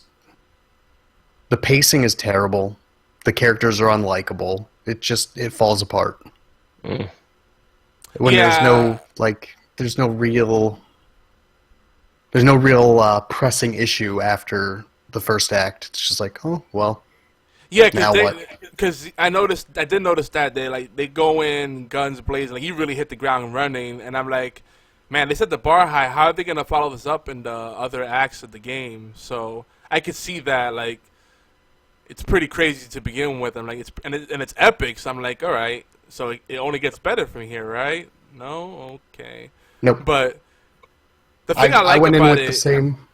is that what you were thinking when you played it? Yeah, I went in with that same push. I'm like, I liked Origins. Mm-hmm. Dragon Age 2, despite its flaws, was still good. Wait, did you like the battle engine in Origins or 2 better? 2 was better on console because it was designed more for a controller mindset. Yeah. Dragon Age 1, the actual gameplay aspect of it was a little hampered by a controller, but the story made up for it. See, because that's the big selling point for me. I like the combat system. I like how you could do the real-time combat or you could slow it down. I also like how if you don't feel like switching to all your characters, you could kind of program each party member to have certain behaviors. You know, so when you it's the like the FF12 Gambit system. Yeah, exactly. I like that a lot. So you have that perfect balance of micro or macro, and that's really cool. But that should be enough usually to keep me engaged in the game. But I do notice what you're saying. The characters, right off the bat, is kind of like, yeah.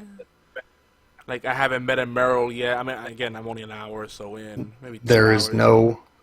There is no romanceable elf for male characters. Oh, wow. No hot ginger? That kind of sucks. Do you have a hot ginger? Do you have a... Not that you can romance. How about a ambiguously Latino-looking woman? No? I don't remember. Maybe? A.k.a. Isabel? No, not Isabel. Maybe. Damn. Well, I'll report back hopefully in a few weeks if I get to play it again. It's looking like my gaming time is going to be cut down a lot for a while. But I definitely want to go back to it.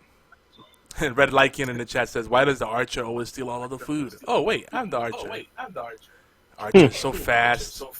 Hog up all the loot. So true. So, guys, it's time for the gang minute. We just do a little bit of housekeeping, and then move on to the rest of the show.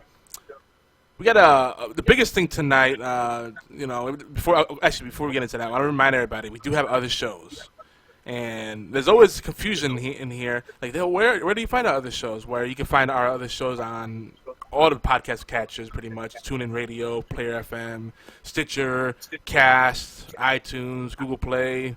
All that stuff, like on Xbox, Android, iOS, we're on all those things. We got newest shows. We got Warbound Radio from our very own War Child Mark IV, and we got the Hunnic Outcasts. Still working on it. We got. We also do have other shows like the B Team, Gaming Death, 365 Flicks, Ghostman and Demon Hunter, and the Worst Radio Show. And then Ghostman and Demon Hunter, I want to give them a shout out again because I keep telling people, listen to the show. They had Dan Aykroyd on the show. For Pete's sake, that's a high caliber show. This kind of stuff we're doing. We're putting some good stuff out there. So show them some love. And if you go to geekyantix.net/podcast, you could see our mixed feed. I'm actually working on sprucing up that mixed feed. Yep. Can I say it this time? What? Because it's not me. Tuka, you're echoing. Oh yeah, I was gonna say it too. Ah. And I'm also working for contributors. I'm working on a podcast showcase page to make it a little easier to go to everybody's individual websites and podcast feeds. So that's coming as well. So stay tuned for that. And I also want to thank one of our community members, Robbie Wheat, a.k.a. Nobodies, because he caused some issues with our podcast feed. Some of our feeds haven't been updating.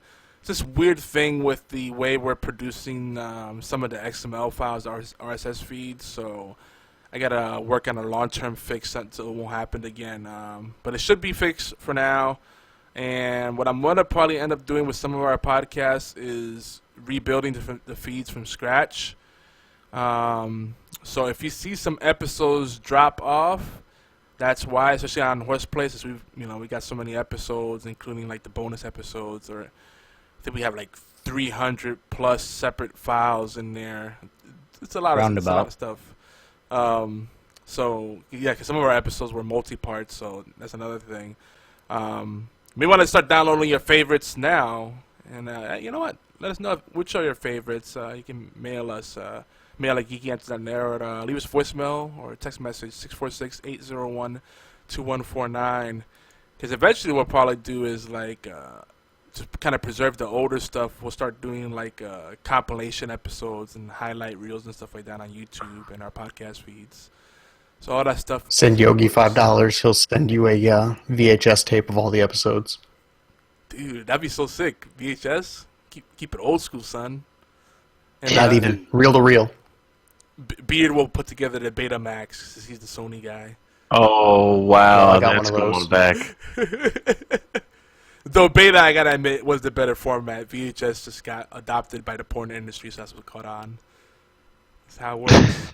No, seriously. If you want a format to survive, make it so that the porn industry adopts it. That applies to social media too and apps. Well, I guess virtual reality is going to thrive. Yeah, that's what I'm saying. That's the only reason virtual reality is going to thrive this time around, is because now it's the barrier to entry is much lower. So all the porn companies can kind of pour everything over. Like, ooh, we already have POV videos. We could just kind of repurpose for VR. Done. Boom. Yep. But the single person's tears is still real. Damn. She was right in front of me. Ah. Now, if they could figure out a contraption that will like power your devices with your tears, the milky goodness of your tears, boom, that's the growth sector right there. Like, oh, you cry and then it keeps your electronics powered. It's like it gives a whole new layer to Pokemon Go. You didn't catch it, Pikachu. Aww. The tears are super effective. Oh, that's great. But guys, also don't forget we have Facebook groups if you want to be a part of our community and keep the conversations going between our podcast and events. Whoa, hello, I hear myself. Hi. Get a remix going on. Damn, son. You could try to kill us tonight. So let's look up Geeky Antics. That's Geeky. There's no IE and no L in there. Antics. ANTICS. And you'll see a few of our groups come up in our page. Remember, groups are different because groups everybody can contribute and it's more open dialogue, whereas the page is more for like official news and big announcements and stuff like that. And we also syndicate our podcasts in there and our articles from our different websites in there. Which I'm working on automating more of that stuff, like doing a new news machine and getting more of like the podcast stuff auto-populated on Pinterest and Instagram and all that stuff. So slowly or surely we'll get there. So much to do. It's got it popping off. It's popping off. Word. But tonight on the show, guys, in case you missed it, we're doing this insane thing called a Unicorn Poopies. Yes, it's as ridiculous as it sounds. And we're doing the awards, not just the video games. It's just all things geeky. And OB, of course, the obligatory, oh my god. This is week 11. Yes. Kill we are me insane. now. We're breaking the meta, man. But tonight, I think we're finally going to make it. We got a little over a half hour or so Yeah, we're gonna make it on a half hour. One topic is what we're gonna get through. We're gonna get to it. We're gonna hopefully finally do a review of the game of the year. So I think we're gonna jump into it. We're not gonna do call-ins because obviously we got a full house. So no geeks engaged, none of that. We were gonna do some news, but I think we might skip it for now because I think really all we had lined up. We're gonna talk about the Nintendo Switch and all the ridiculous stuff going on with that. And Arnold Schwarzenegger. That could be next week. Yeah, we'll preface it for next week. Arnold Schwarzenegger is running for U.S. Senate. There's not really much to talk about there. And I was wondering if you guys wanted to delve into, very briefly, I know this is one of the taboos we avoid, but do you guys want to even touch upon the changes to the healthcare, the new bill that came out under Trump? I would, I'd like to hear about it because I haven't really had enough time to do any research on it. I've only been hearing about it from brief mentions of it in the news, especially because of work lately. But I heard that it's not exactly the best. It's almost like we're gonna have no health care or close to it. Yeah, we are going to move on, but maybe if you guys are interested, we'll revisit this next week. But people are saying that less people are going to be covered because the floor of the pricing is going to be raised up. But the people are missing the really important part. They're getting rid of the stupid penalty if you don't have insurance, which I think is the dumbest part of Obamacare. Like, if you're not insured, you get a penalty. So that's good. And they will still have low-income options for people. I think it's a better arrangement than what Obamacare was, especially for small. So we're gonna have Medicaid again, which we already. I know. That's what I'm saying. There's no need. That's what makes no sense. Like, we already had Medicaid. Like, that was a fine system. I don't get it. The thing is, I try to avoid politics talk because we do too. Yeah, makes me angry. But the thing is with the Obamacare is it nearly bankrupted my father-in-law. Oh, dude, it's horrible. He had a stroke, and that didn't even cover his deductible. He had a $13,000 deductible that he was paying $400 or more a month into. Jesus. On top of that, he then had a $9,000 doctor bill that he had to pay out of pocket, as well as paying for insurance with this premium he was never going to this deductible he was never going to fucking hit. Dude, and I hear that all the time. What's even crazier, all right, first of all, the politicians themselves are not part of that same marketplace. They have their own providers, their own selections. Of course they do. Right? So you already know it's broken. I mean, here's the other thing. You have a provider network, but in most markets, most people only have one or two choices if they're lucky, right? So basically, that means they can set whatever prices they want. It's just a bad deal for the common man, and like I get so much shit from I'm the same way. I don't like to get into politics, but like I have one friend in particular that's always trolling me on Twitter and stuff. He's like, Obamacare's still a better plan. It's like, it's not as bad as you think. Like, dude, you work for a 9-to-5 company. Try being self-employed and tell me the same thing.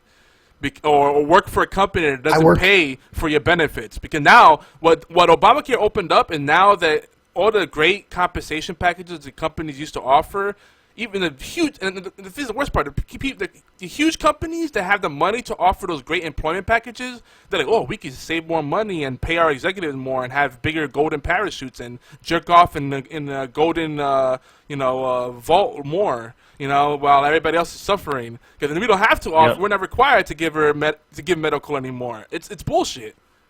Yeah. Sorry, yeah. And plus, the medical's a lot higher now in those companies. Yogi. Oh yeah, it is.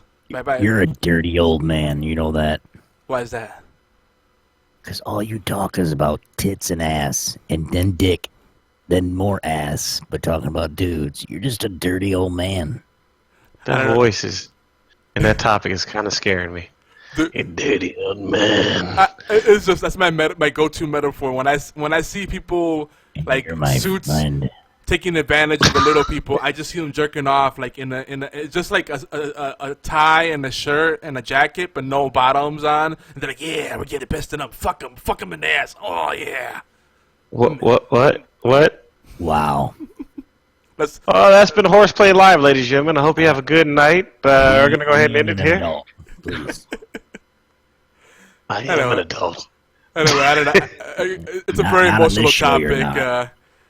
not. I guess maybe we shouldn't get into it, but I will say, do your homework, folks, before you form an opinion on it, because what I noticed is just people are so quick to make a knee-jerk reaction and say, oh, this is terrible, but they're not thinking about, what they improved. Like, another big problem with Obamacare is that you could be denied insurance if you had pre-existing conditions. But I'm sorry, but that's probably the majority of people that want health insurance, people that actually need it. That's one thing that needs to stay. If they have a pre-existing condition, they should still be able to get the insurance. That's that's garbage otherwise. Yeah. But at a higher rate. You pay more. Things that they needed to do as far as Obamacare, like they needed to have a public option, or they needed to have single payer. For one, it's like Yogi said, it does hurt small businesses. Obamacare did hurt small businesses, but for those who needed health care, it really did do something. Like you get 20 million people on health care, but there were problems. There was a lot of problems with Obamacare. That 20 million number is... But still, it still got people health care that didn't have it. Did it have problems? Yes. But what the Republicans are doing, like, if you want to go into like healthcare, I used to have this conversation with Yogi. Even my brother that has his own business, I have this discussion with him. Like, there's a lot of problems with it, but what they're going to now is a lot worse than what they have in place. They need to improve it, not destroy it. That's my short opinion on that one.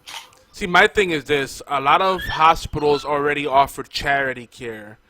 It would have been a lot more easier to invest in incentives for hospitals to be able to develop, charity care, give tax breaks to, what do you call the freaking clinics, not the private clinics. Oh my God, I can't think of the word now. Urgent care. The urgent care clinics, we go in and you go uninsured and they have to give you attention on the spot and they can work with you. Sometimes they'll... That's any hospital. The times I didn't have insurance and I would get hurt and have to go to the ER, guess what? I was on a payment plan. Yeah. But the urgent care clinics, they usually work with you a lot more. Like, it'll be like maybe $10 a visit, $20 a visit, and like they'll give you generic versions of the drugs so you can actually afford it, and not have to pay a shit ton. If you go to a typical hospital, a big hospital, what they're gonna do is try to make you fill a shit ton of paperwork, and that payment plan, you'll get a payment plan, but it's like thousands upon thousands of dollars, and that's not really affordable. And that's the whole thing. Affordable Health Care Act. They didn't really deliver on that. I'm sorry, Tuka. What were you gonna say? And then we'll move on. I was saying, like a lot of people can't afford those, especially like those people that didn't have health care. They couldn't go to a regular doctor because then they have to pay up front for the care that they needed. Emergency room, you can go into the emergency room, wait hours in order to be seen, and then once you get seen, you get stick with a fat bill, and then you can't end up paying it. That hurts the economy right there with the hospitals and stuff right there. I mean, what they was trying to do with healthcare, even though it was more so because like the person that came up with it was more like from the past, like what Reagan and what Mitt Romney proposed. That's what the Affordable Care Act was, more a right wing plan anyway, which they could have did a lot, like you said, like I was saying, like at least with a public option, they would have brought the premiums down. And if they would not necessarily give incentives to hospitals, they need to give incentives to small businesses. They need to give the small businesses a tax break and stuff like that. Yeah, like the small clinics too, I think should get it as well. Like the community hospitals, the small clinics. Definitely. They were the ones that should get the incentives, not the big corporations, because that's what they was doing. They was giving tax breaks and tax cuts to big corporations because that was the wrong direction to go, because they have the money to pay for to compensate and pay for it. All they're trying to do is maximize their bottom line.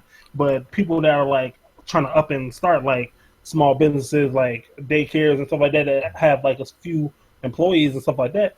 Those are the ones that needed those incentives, and that's where the wrong direction that they went. You know, Well, it's always sad whenever money is given, but it's never used properly.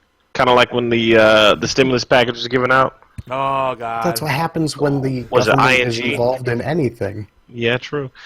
Laissez-faire is it's a thing, but it's not a real thing anymore. You want something mismanaged, you give it to the government and let them handle it. Yeah, true. They will mismanage every dollar that there is. Though I will say the stimulus that they did in circa 2002, 2003 did start to turn things around. But then, like, finally, it was inevitable. Like, it bought everybody some time. But, like, remember 2009?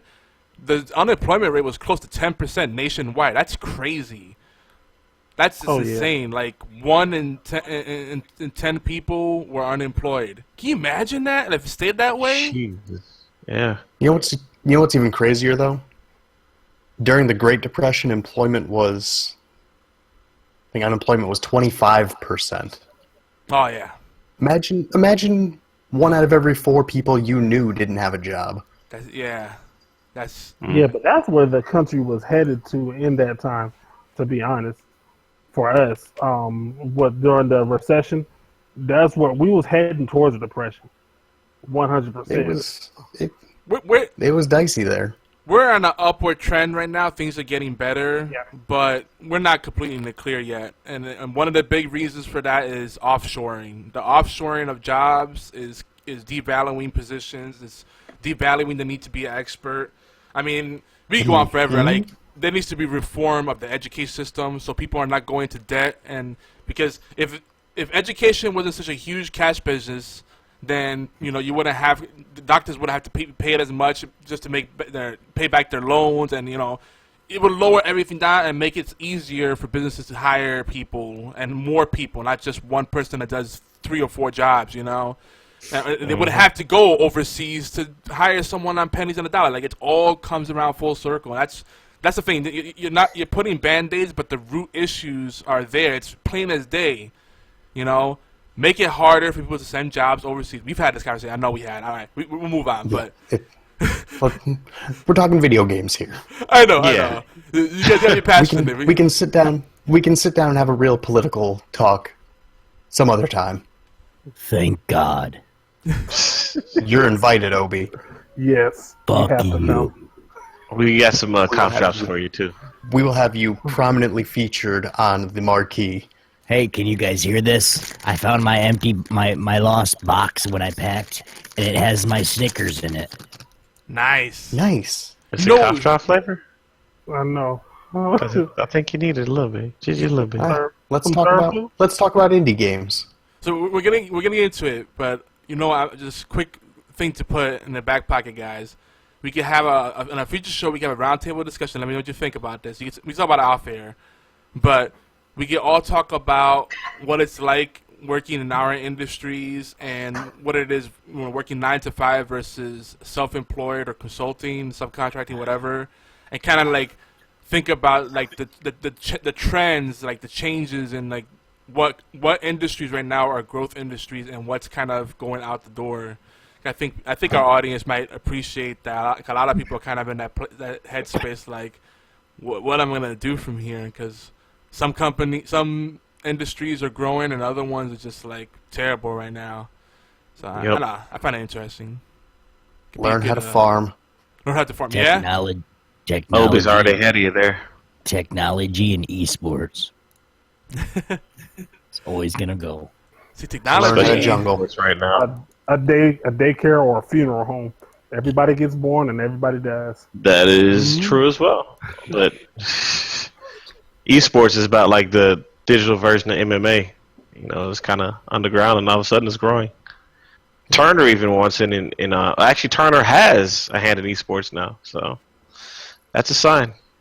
And also they're trying to come up with an Olympic version of esports to where they have it every 4 years in this countries. Everybody's gonna jump on that. I know ESPN is trying to get a piece of the pie. They've been testing the waters. But I will say this before we move on to our unicorn poopies. IT, I've been working IT for a long time, and it's hit or miss. There's good parts and bad parts. It comes with its own kind of shit. I work in IT, and it's in the process of all being outsourced. Yep. That's the thing. It's easier to outsource it because then the accountability falls on the company, and you have less management overhead, and you don't have to worry about the benefits and all that stuff. I mean, my best paying jobs have been when I worked for a consulting firm because the work is steady and you just pay a ridiculous amount because they're billing the shit out of these companies, and they're still saving money in spite of that. Because again, they don't have to pay benefits. Hey guys, Hey. I'm gonna have to cut it out. Oh, all right, Obi. All right, Obi. I gotta get going. I gotta take medicine, and when I take the medicine that I have to take, it makes my throat numb, and I can't talk at all. So, He's gotta love eat you the guys. Snickers. Stream TSC Obi-Wan, TSC Obi-Wan Kenobi. Don't forget to root for us at Dallas next week. That's Top Star Esports. We'll see you guys there. Hit me up on Twitter, Instagram. Peace. Kick ass, Obi. Take care. Carefully. But he really means that he's got to go eat that Snickers, and the best way to do it is whenever he can actually, deal with it, because it's probably gonna mess his throat up. You make it sound so dirty. So last week, guys, we were finally jumping into the indie portion of our unicorn poopies. Indie games specifically. Unicorn poopies. That's what he was doing. The what? I said Obi was escaping unicorn poopies. Now that I just thought about it. Oh yeah. God, no, not unicorn poopies. He did say that. And then he said, "Hey, let's go to unicorn poopies." He was like, "You know what? Ninja vanish." Like yoink. He's like, I have no obligation anymore. I can leave when I want. So what we did, we talked about the game that we really wish would be revisited, whether it's remastered or given a sequel finally after a long time. We got into best RTS strategy game, tactics game. We talked about developers of different sizes and game studios of different sizes, and that's where it gets interesting because we kind of touched upon it. The indie game space has become really weird because there's a lot of games you look at and you're like, oh, this is an indie game, but then you look at the company behind it and it's like, they're well known. Are they still indie? And then you think about the big developers and publishers. They're obvious. They're easy to pick out. But then what about the middle guys, like the mid-tier studios? And we were talking about people like Hi-Res Studios, Playdead, Armature, Concept, Giant Software, Wargaming. Did I say Riot Games, League of Legends? So, a lot of interesting insights there. We gave a unicorn poopy to the best indie game developer, best indie game, and now we're up to the best indie adventure game. Now, before we delve into that, did you guys have anything else to add about the game studios and publishers that they may have missed last episode? Any insights? Well, there is a Steam sale going on with the indie game. With one of the indie games that I talked about, Faster Than Light, is actually $2.50. So worth every penny. That's such a good game. Yes. For the next 36 hours, it is on sale for those who are listening that catches this in time. Yeah, if you haven't played FTL yet, what is wrong with you? That's one of the best indie games ever made, in my opinion. I was basically being depressed because I wasn't sure that my game was going to show up. Honestly, I haven't. The last time I was gaming was probably last Thursday. That should tell you how long it's been and how you've been offline for a long time. Yeah, that's how bad it messed me up. Well, dude, make sure you pick up. We didn't get to get into our games deals for cheap bastards. Maybe we'll have some next week, but so make sure you guys take copious notes for that. Steam sales, Humble Bundle, all that stuff. Good old games. Good old games. Yeah. Yep.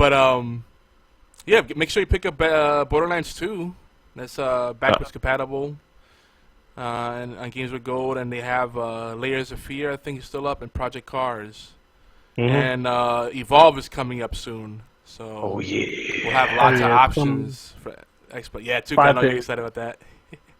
Yeah, I actually was one of the stupid people that bought it when it came out. Well, close to like a little bit after it came out, then I bought it for like $30. And That's a yeah, good even though price. I had a lot of fun with the game, it's still Oh, we lost you. I thought it was in the just monster game that my you can mess up everybody. earphones. What was that, Tuka? We lost you for like a minute. I don't know. Yeah. It's still what? I said, Oh my god. So that's you're not playing with your friends. so that's what Unless that you're- feels like. Tuka, are you wireless right now? Tuga's the new war child. I am not wireless. What is going on? You keep cutting out, and it's like this little tinny thing, like feel- so. So it's still bang, and then you're gone. I do feel like war child right now. Tuga's the new war. No. You guys are just taking No. turns. Now with echo enhancement. Can See, y'all hear me now? War Child had the smoke detector that never shut up, and then you have your son coming up like, "What's up?" Oh my, that's me all the time. Every time I'm playing games or anything, Yogi, you can testify to that. Like my child just comes up in the background for no reason while I'm playing ESO with Dude, y'all. oh my god, dude! And then the funniest thing is, like, I'm a really patient person. I have my own family, so like, it's all about context. Like, we're playing a game, no big deal. If we're recording a podcast, try to mute yourself when you can, but I'm not gonna freaking flip over it. But my brother, one of those people had no patience for anything. He gets pissed off so easily. And I remember anytime someone had like background conversations or kids crying, he'd be like, "Can you mute the mic, please? Thanks." Remember, he'd be like, Tuka, your mic, please? Thank you. Like, oh my god, I love my brother, but he's such a dick. It's like, Tuka, your child is drunk. DJ, you're drunk. You're drunk. DJ, you're drunk. Like, really? Oh yeah, That's what he used to say all the time. yeah. He's like, you're drunk. But that's how he copes with it. That's actually him being very frustrating and about to punch somebody. Oh But my as god. I was trying to say, Speaking. Oh, sorry. Go ahead. Oh, go ahead. I was gonna say, because when you started talking about your brother, it started reminding me of ESO, which means Morrowind should be coming soon. Yeah, it's gonna be a huge expansion. They're selling that as a off-the-shelf thing, with a limited edition, no less. You could get. So, man, I really don't want to get back into that. That game is habit forming, to say the least. I'm gonna have to eventually. In your failure to play, victory has defeated you. All right, so guys, let's stay focused. Serious face on, thinking helmets on, thinking caps, whatever you wear.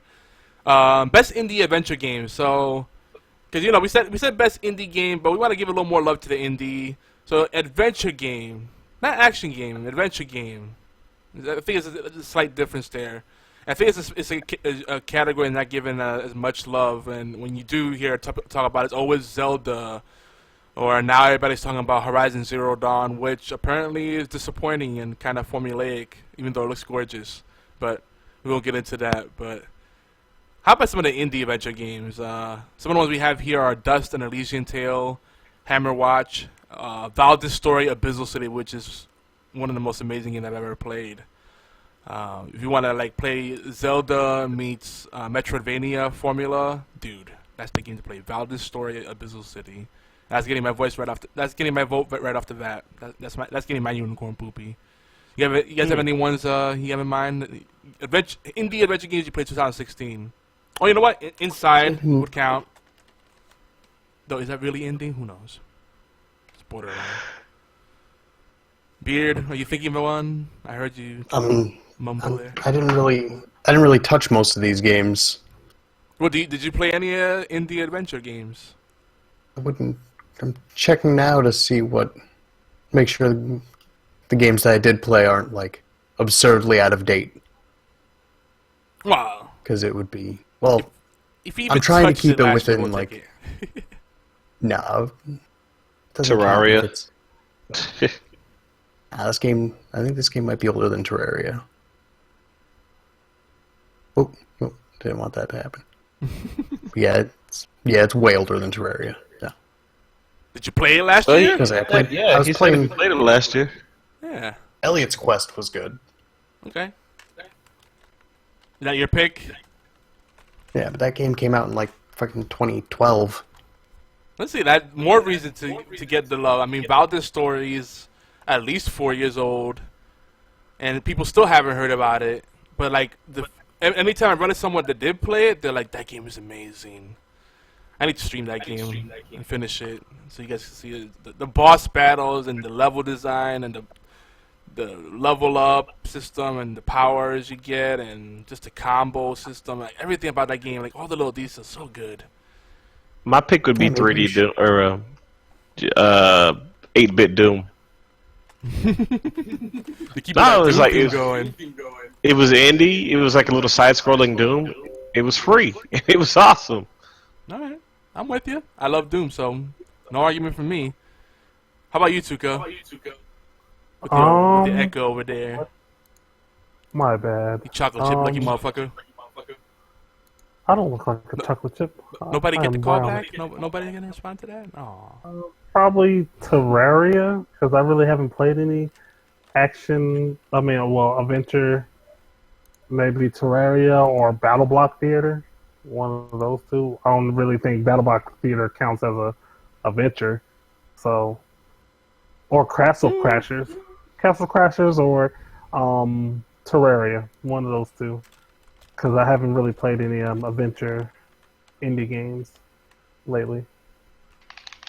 Yeah, I think, yeah, because that's the thing. Usually you see action and adventure bundled together, but I feel like adventure deserves its own love. I think Terraria will feel more like... No, Castle Crashers will count.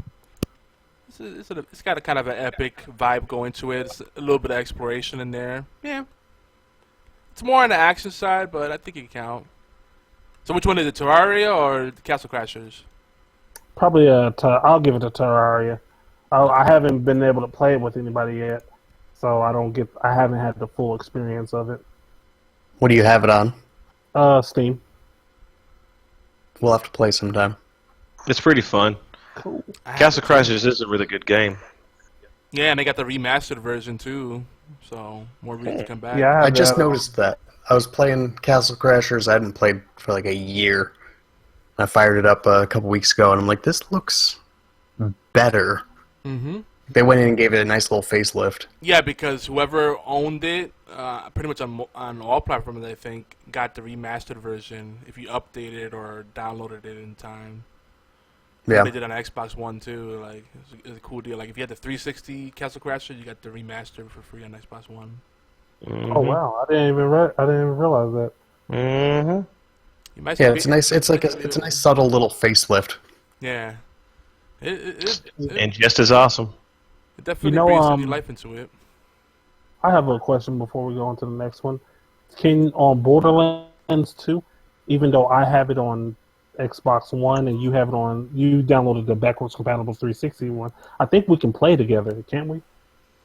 Oh, if you have the Handsome Collection version versus me playing on the 360 one? Yeah. That's a good question. I think so, because it's the same game. The Handsome Collection didn't add anything. Yeah, I think it's we can, because I think that was one of the features that Borderlands 2 was saying, that you can play with your friends on 360, even though you have the one on Xbox One. Yeah, because the Handsome Collection version of Borderlands 2 isn't really an HD remaster, is it? It looks to me like the same, really. No, it is. It's better. It runs better. I know when I bought it for PS4. Yeah, like it has better frame rate. Runs the same way. Yeah, it runs as opposed to it running on medium on the PS3. It runs on the equivalent of like high on PC. Yeah, so on the PS4. It should work. Like, it makes logical sense that it would work because it's the same. I imagine the same net code in there. So we gotta try it sometime. Cause we've had a few people playing not there on the Borderlands kick. They've been playing it every night. I participated in like 2 of those nights, but it's been a crazy week. But yeah, we gotta get up with them, and I wish you could play with more than 4 people though. That'd be so crazy. Just go in there deep. Like, it's 10 of us. What's up? They should have made it 6 because there's 6 characters.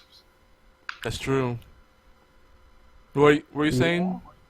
I was saying that that I've actually played the verses on Borderlands 1, and that was hilariously fun. Oh, the duels you do in there? Yes. They it's got the so worst silly, when though. you have a siren coming at you and you can't see them when they use their powers. But it was funny because you actually can see their footprints in the water, like in certain levels. So my friend was chasing me, and I would run and jump on a box, and then I would shoot him while he was running after me in the water. That was hilarious. Smart. The best way to do those duels is no super, like no special powers. Just fight, straight gunfight, and then see who wins. Then it gets a little more interesting. Because like in the first game, Hunter and Siren kind of cancel each other out if they do the powers at the same time. It's like that was silly. I was always a fan of the Commando. Yeah, with his little turret. Yeah, that's fun. Yeah, and then after the second one, I was a fan of Zero the Ninja. Had a good build in the beginning, but then I don't know what happened. I think I respect everything, and it just didn't feel right. I missed that game. I don't know. I do know I need to fire up the 360 just to get those saves on there on the cloud and then import it. I'm like, Yeah. I forgot to do that. It's like I gotta do that sometime. But guys, next category for Unicorn Poopies: best retro style / nostalgic game. So these are games that kind of like they're a homage to another game. You know, it's kind of like a tribute game, or it's got like the retro style, you know, pixel art or whatever, 16-bit sprite, something like that. It makes it feel like the game could have come out in a different era. So we're looking at games like Risk of Rain, Wanderlust Rebirth, Monaco, Hammerwatch, and 20XX. Oh yeah, I can't forget that one. I'm sure there's other ones. Trying to think. Minecraft. Yeah, but as far as this goes, it's 20XX. I'll put Minecraft in there, but it's almost. I feel like any type of Minecraft in the category, everybody's gonna pick Minecraft. It's like, oh, Minecraft, let's go. No, Minecraft sucks. 20XX. All right, so we gotta vote for That is 20XX. That is the best Mega Man game that's come out since the Super Nintendo. Yeah, and it's probably. I can't wait till they one actually ever. finish it. Like it's probably the best one we're ever gonna get now in modern times because they tried it with I'm Mighty sure Number there's 9. another. Mighty Number 9. If Capcom were smart, they would do what they did with Mega Man X, what they did with Mega Man 9 and 10. They would take it, strip it back down to its original offering, and crap it back out. Well, because we all want... What would you give for another Mega Man game like the original Mega Man X?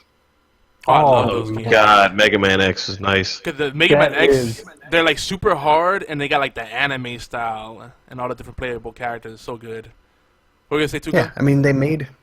Yeah, Mega Man X was probably one of my favorite games of all time. That was a game that I could play over and over again. Just getting the dash boots. Oh yeah. But none of you guys talked about Battle Network. No one likes the Battle Network series? No. Oh, I actually like that series. Forgot about that one too. When you when you played against somebody, like you actually get your stuff together and you play against somebody else. That was actually fun to me. Yeah. Yeah, that wasn't my jam. I wasn't a big fan of that. Yeah, it's a big step away from the traditional Mega Man. I get it. It's less platforming, more, less action platform, more adventure game with a little bit of tactics thrown in there. But I like it. Yeah, I can see the draw. It just wasn't my bag. But 20XX, I agree. That's like a pure Mega Man 20XX thing. That's a true Mega Man experience. But yeah, I don't get it. Like Mega Man X is such an easy thing. I mean, you get a freaking energy sword, and you can smash things up when you don't feel like shooting. I mean, Jesus Christ, like it's so perfect. On everything Capcom, all the franchises Capcom's just sitting on, they could easily just... Here's what I don't understand what a company like Capcom isn't doing. You have these guys who are making 20XX. They're doing a fantastic job with it. Yep. Why don't you hire them? Yep. Give them that IP. And then they'll just make you money. Other companies have done that. That's what Valve did with Dota 2. They hired people from the Warcraft 3 and StarCraft mod community. That's what Valve did with the with fucking Portal. Mm-hmm. Yeah. Portal was a college project. Yep. By those kids, and they hired them all on, and gave them a job. Hmm. Bethesda has done the same thing too with that mod community for just Skyrim alone. It's led to people getting jobs as level designers and game testers and all kinds of stuff. I mean, it's a no-brainer. It's not hard. But that's the thing. Like, a lot of these big companies don't use logic, apparently. Like, I mean, all right, who do you guys think is worse, Konami or Capcom, for all the franchises is just sitting on and letting go to waste? Konami. Oh, it's. Do I have to break the tie? I don't know. All right, we'll come back to you. What's like, Beard's choice? What's your choice, Beard? It's Capcom. Okay. All right, so it is a Easily. tie. All right, Because all Capcom's doing is making Street Fighter worse every time, and making us all wish they would give us the other games. Okay, and I'm with you on that, but Capcom is doing more with their properties than Konami is. I mean, Konami is actually sitting on a treasure trove of amazing games, and it's so tragic that we'll never see another Castlevania game. That's the last thing Konami had the balls. Konami had the balls to say, well, we're done, and moved on to something else. Capcom's still sitting there like, oh, we're making games. We make games. Remember we have Mega Man? Clean cut. Make it a clean cut. Yeah, Contra, exactly. Clean cut. Like, give those properties, sell them to someone that will gladly do something with it. Can you imagine, like, if the fan community got a hold of it? Or even, fuck it. Microsoft, Sony, someone. I mean, Nintendo definitely needs more properties to develop, for Pete's sake. Somebody. Yeah. I mean, for me, it's close, but Konami just makes me so sad. Though you're right. They at least did say, no, we're done. And people are still hoping because, they're going to keep hope alive. But it's not like they were leading them on. No, but they completely killed Metal Gear Solid. Yeah. The Metal Gear franchise, they could have kept that going, for one. They destroyed it. And then, they're trying to keep it going with that zombie shit. I don't know what the fuck that is. Kojima killed Metal Gear Solid because he was done with it. Konami wanted to keep milking it. Oh, man. They also wanted to keep milking Kojima, but he didn't want to have any more of that. Oh, man. And you just reminded me. Silent Hill. Like, that's a franchise that... see? The more I think about it, the more it pisses me off. Oh, yeah. But they also Capcom, like you said, Capcom is bad as well. Like, that Mighty Number 9 shit, like Mega Man Day, like Mega Man Legends. Come on. That one that was on PlayStation was a good Mega Man. To me, it was a good Mega Man. And to be clear, Mighty Man Number 9 wasn't Capcom. That happened that happened because Capcom wouldn't get involved. That was a dude that make Mega Man. One of the Mega Mans. Yeah. He's the daddy of Mega Man, but without that creative control, it kind of derailed. It's not a bad game, but it's not the Mega Man we were waiting for. Oh man, it is a bad game. It never will be. So Tuka, you're saying Konami is the worst, then, right? No, Warchild said Konami is the worst. Beard said that Capcom, because you got to think about like Final Fight as well. Yep. What's your choice, though, Tuka? What's your vote? Man, I'm 50-50. They both are garbage. So you're not gonna So you're going neutral. Effectively, it's 2 versus 1. Konami wins. Konami is worse than Capcom, but not by a Konami wins. Konami wins the race of the losers. Ouch. So true, That though. sprint to the bottom. That's great. Started from the bottom, you still there. But more reasons to play 20XX. So back to retro style games. You guys have any picks? Tuka, Warchild? I hadn't really played any retro games in a minute. Nothing even pixel art or using like 16-bit sprites or anything like that? I mean, unless you want to count Doom, Doom side scroller. I mean, Terraria. Well, that's retro style, yeah. Thing that I can think of. Terraria. All right, so Terraria and 8-bit Doom again. Always. You guys love it. Those are indie games, I guess. It was I'm gonna give it to Hammer Watch. I mean, I was gonna bring up Valdez Story again, but I don't want to keep giving the same winners. But Hammer Watch, if you like classic Gauntlet, you definitely gotta check out Hammer Watch. It's got the overhead view going on. It's like 16-bit graphics, but more teetering towards 8-bit. It's got a really cool look. And I know a lot of people are like, oh, I haven't seen another pixel art game, I'm gonna go crazy. But like the boss battles, it 8-bit hipster bullshit. Yeah, exactly. and I get that when it's lazy, but when the gameplay is fun. I mean, it's got 4-player co-op. It's a dungeon crawler. There's tons of loot, different classes you can play as. The dungeons are very satisfying to explore. There's all kind of booby traps, and you gotta kind of keep your wits about you. And there's epic boss battles. They hit all the right high notes. I mean, all the right notes. Boom. What else do you want? Tons of replay value, and it's got online play, which sounds like a silly thing, but you'd be surprised how many great games don't have online play. Enter the Gungeon.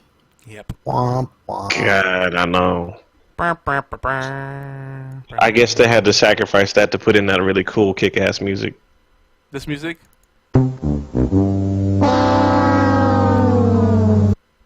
Not even close. Yes, that music, exactly. Alright, next one. Most overlooked indie game.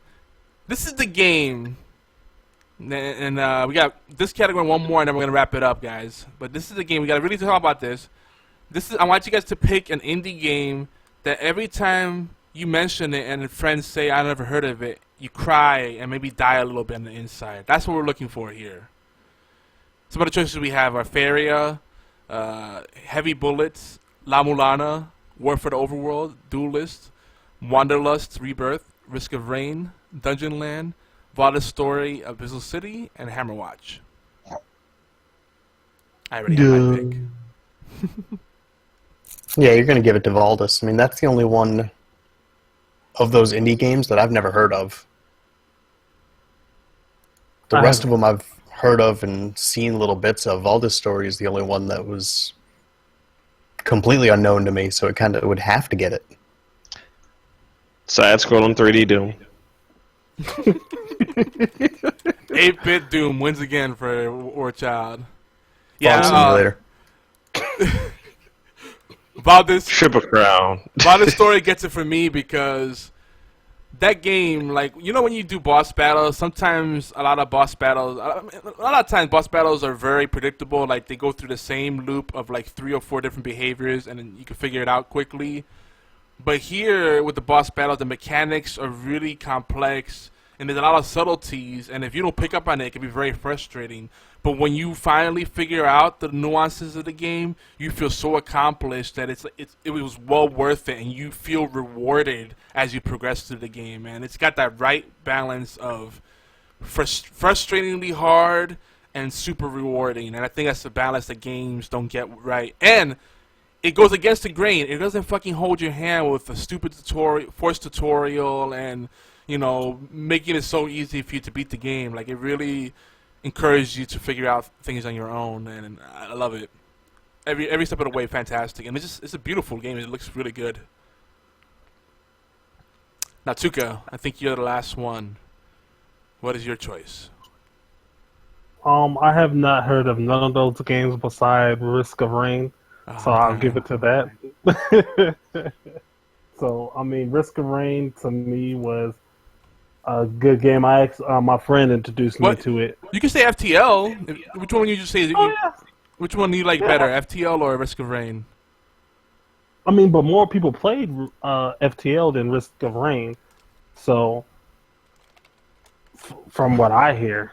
That's true. I think FTL was more commonplace. Risk of Rain is still kind of like underground. Yeah, because that thing real underground. I actually saw a few people watching someone play Risk of Rain, and I started watching someone on Twitch and started talking to him. And I actually got to play Risk of Rain multiplayer. And that game multiplayer makes it so much easier because playing by yourself, you get swarmed. Yeah, it's tuned for multiplayer.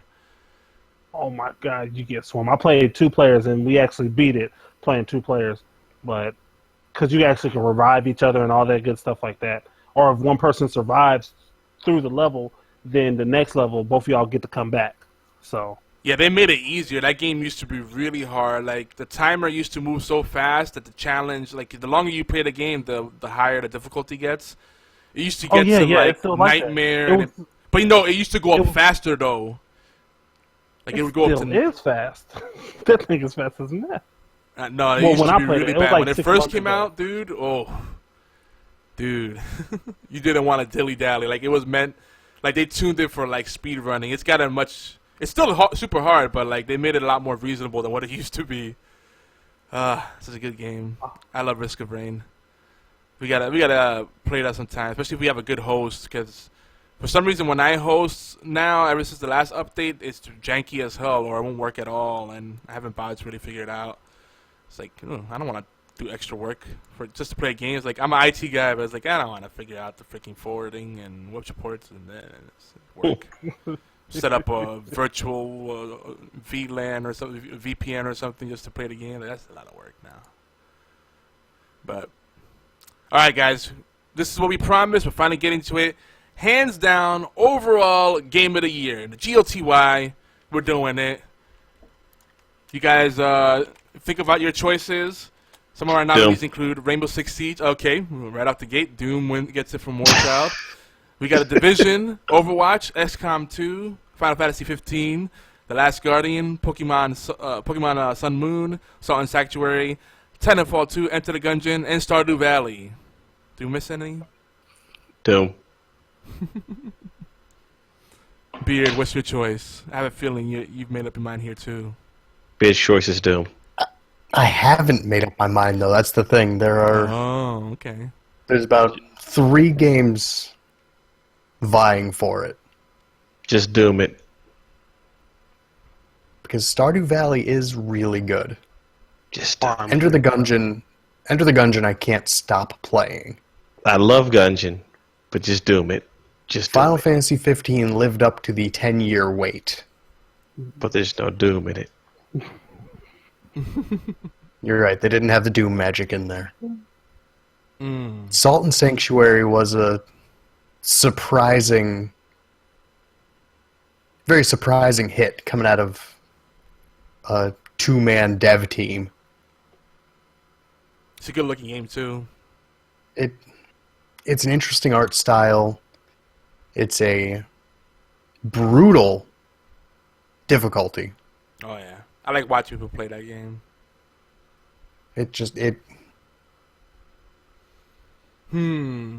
We'll come back to you, Beer, while you sort through the choices. Tuka, do you have your pick? No. You're not Tuka.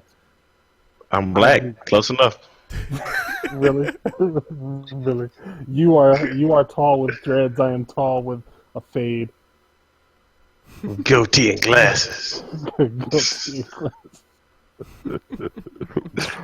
My friend says he's short, dark skinned with a gap. I took it. Come on. Yeah, make your pick. We promised the people. What is your choice?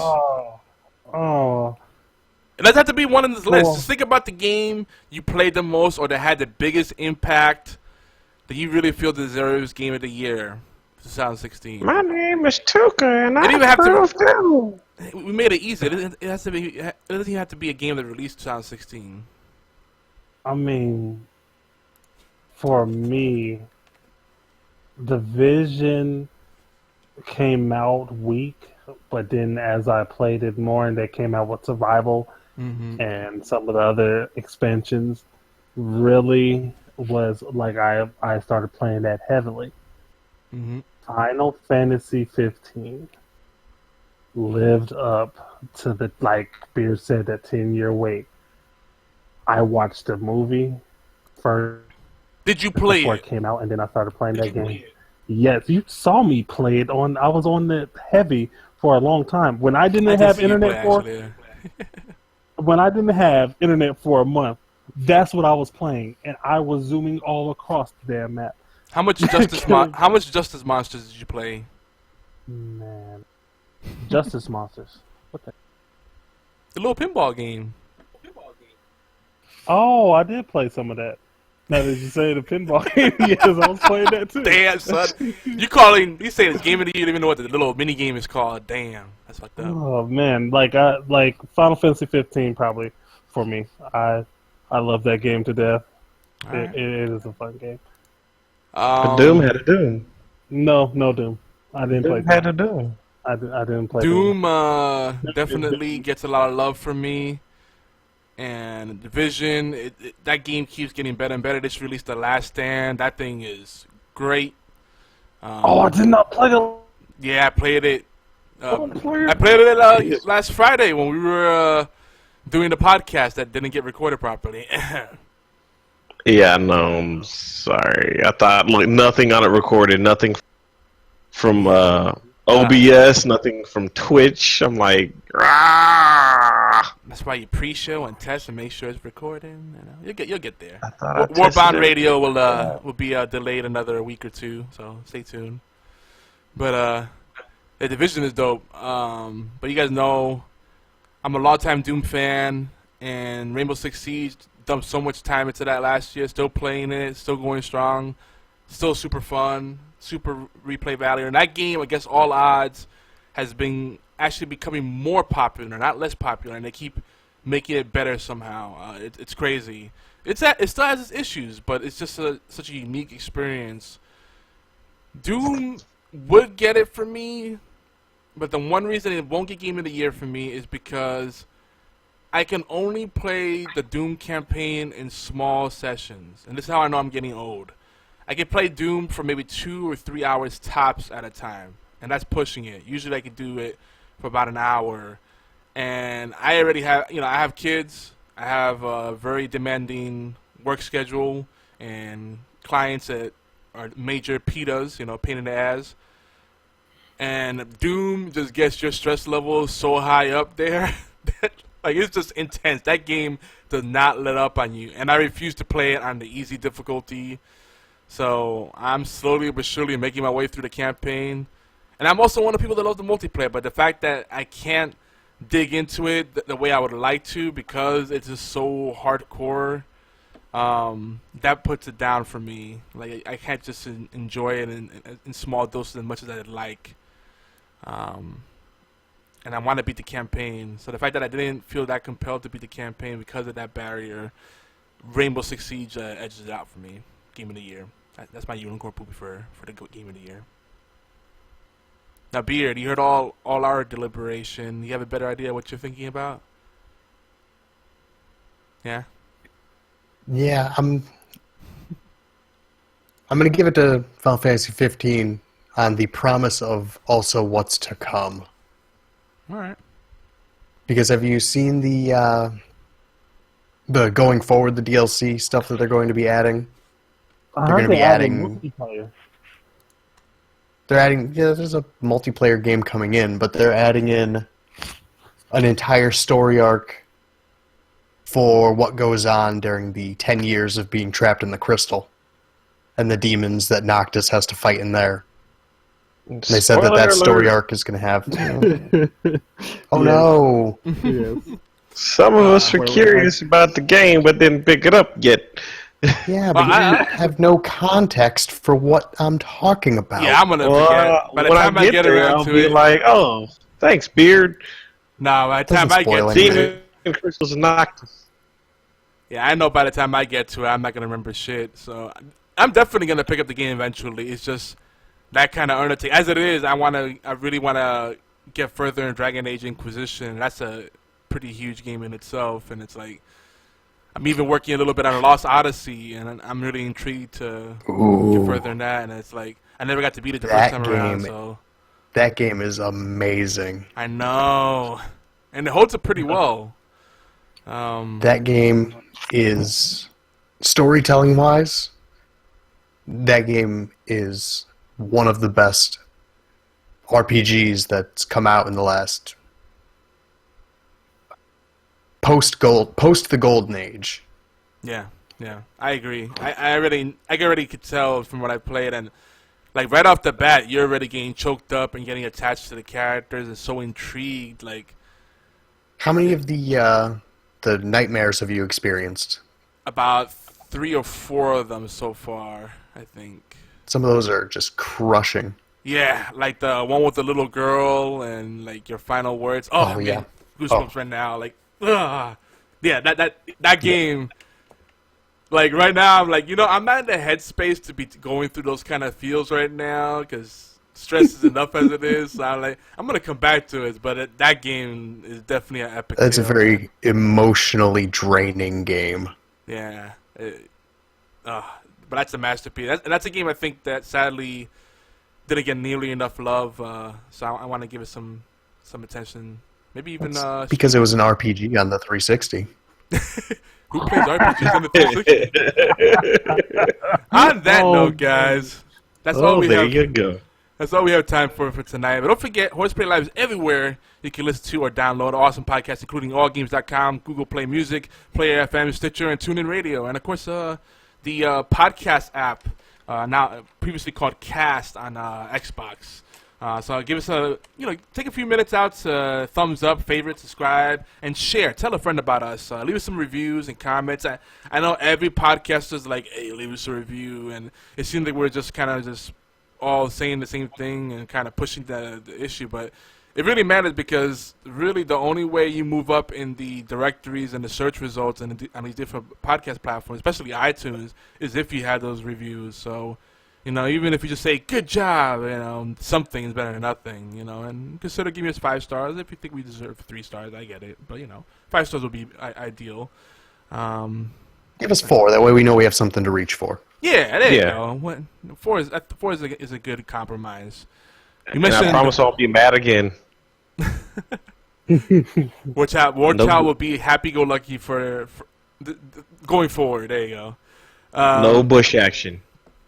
And don't forget, we get the other podcasts that we talked about, Gaming Death, Warbound Radio, the B-Team, 365 Flicks, Ghostman and Demon Hunter, Hunting Outcast, Worst Radio Show, and tons more. Make sure you show them some love. Time Whammy Tea Time, and Star Wars Rebels Cast, and some other ones are kind of more seasonal, and some of them are hiatus, but, check them out, too. A lot of variety.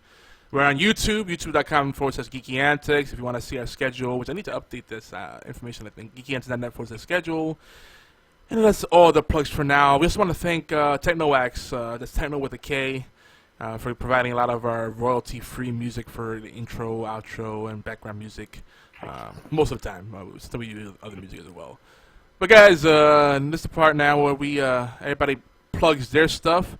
So starting with Beard and Hat, where can we find you, and what are you usually doing when you're not podcasting with us? And do you have maybe a big project or promotion you're doing? Go. You can find me on Twitter, Beard and Hat. I've been sick for the last week, so I haven't been much streaming. But you can find me beard_and_hat here on Twitch. Usually every Monday night I'm live. Come hang out. That's about all I got right now. Word. Tuka, how about you? Well, you can find me on Facebook or on Twitter, Tuka44. Also, this week I'll be playing some Ghost Recon Wildlands. I'm glad that that Warchild got his dilemma straightened out. I'm so jelly. Possibly going to be playing with him. And I'm thinking about for next week on the podcast, I'm going to be talking about The Witcher 3 because it's on sale for $25, the complete edition. So I might be picking that up and actually give a little input on how I feel about that game. That's another epic I want to get into, but that game, That's It's like huge. Fallout 3 level of replay value and depth. Like you're gonna put a lot of hours into if you let it take you there. Or Yeah, I Skyrim know. if you wanna compare it to that. Listen, good luck with them. That's an undertaking. I know. Warchild, what are your plugs? You can find me angry in the bushes waiting on my game. That's racist. Or at warchildgames.com. Word. I'm wondering if I should Slash start Bush. calling you Warchild Games for the consistency, but then that'd be weird. Oh yeah, we got Warchild Games here. Nah, that doesn't flow. Warchild. Like Yeah, just stick with good old Warchild. It works. yeah. Child born out of war. War never changes. War never changes. War is never silent. The rush is loud, so ride the lightning. And of course, we got Warbound Radio and the Gamer Dad Chronicle with the Warchild in there. So I'm trying. We got to help him out with that. We got to help him get that right and get the process. You know, it's tricky. It started. It kind of started because it is like kind of a side thing, and then all of a sudden you're like, we're gonna pull it in. So I'm like, okay, cool. That'll work. I'll try. Gotta try hard now. Get into the network. Yeah, you're part of the family now, man. I know, but I gotta put my try hard boots on now. I mean, I'm. Oh God, I gotta sound like I know what I'm talking about now. I will contribute. I will help you out. And guys, if you happen to be listening to us live on allgames.com, Dead Pixel Live Power Ranking Show is up next, followed by Knuckleballer Radio at its new time. Well, not so new now, but they're now on Thursdays at 9 p.m. Eastern, and B Team is now on Tuesdays. They swapped spots, so be sure to hang out in the chat room on there. You can click on live or chat, and yeah, talk to the people there. All Games chat is always busy, and we appreciate our family over there as well. Not just about Geeky Ants, it's about the extended family as well. You know, the crazy cousins that double did the chips, but you still love them anyway, even though they have dirty fingernails, and you're like, ugh. What? Ooh. No. No, combo. Yeah. Combo. Alright, guys. Before we go up on a tangent, that's it for this week. Hope you enjoyed the show. And next week, we got some more fun stuff lined up for you, so stay tuned. You guys say bye. Bye. And Beard's like, man, the meds are kicking in. Bye, Felicia. Bye for Beard. As in the immortal words of Rob from Star Fox, good luck. Do a barrel roll.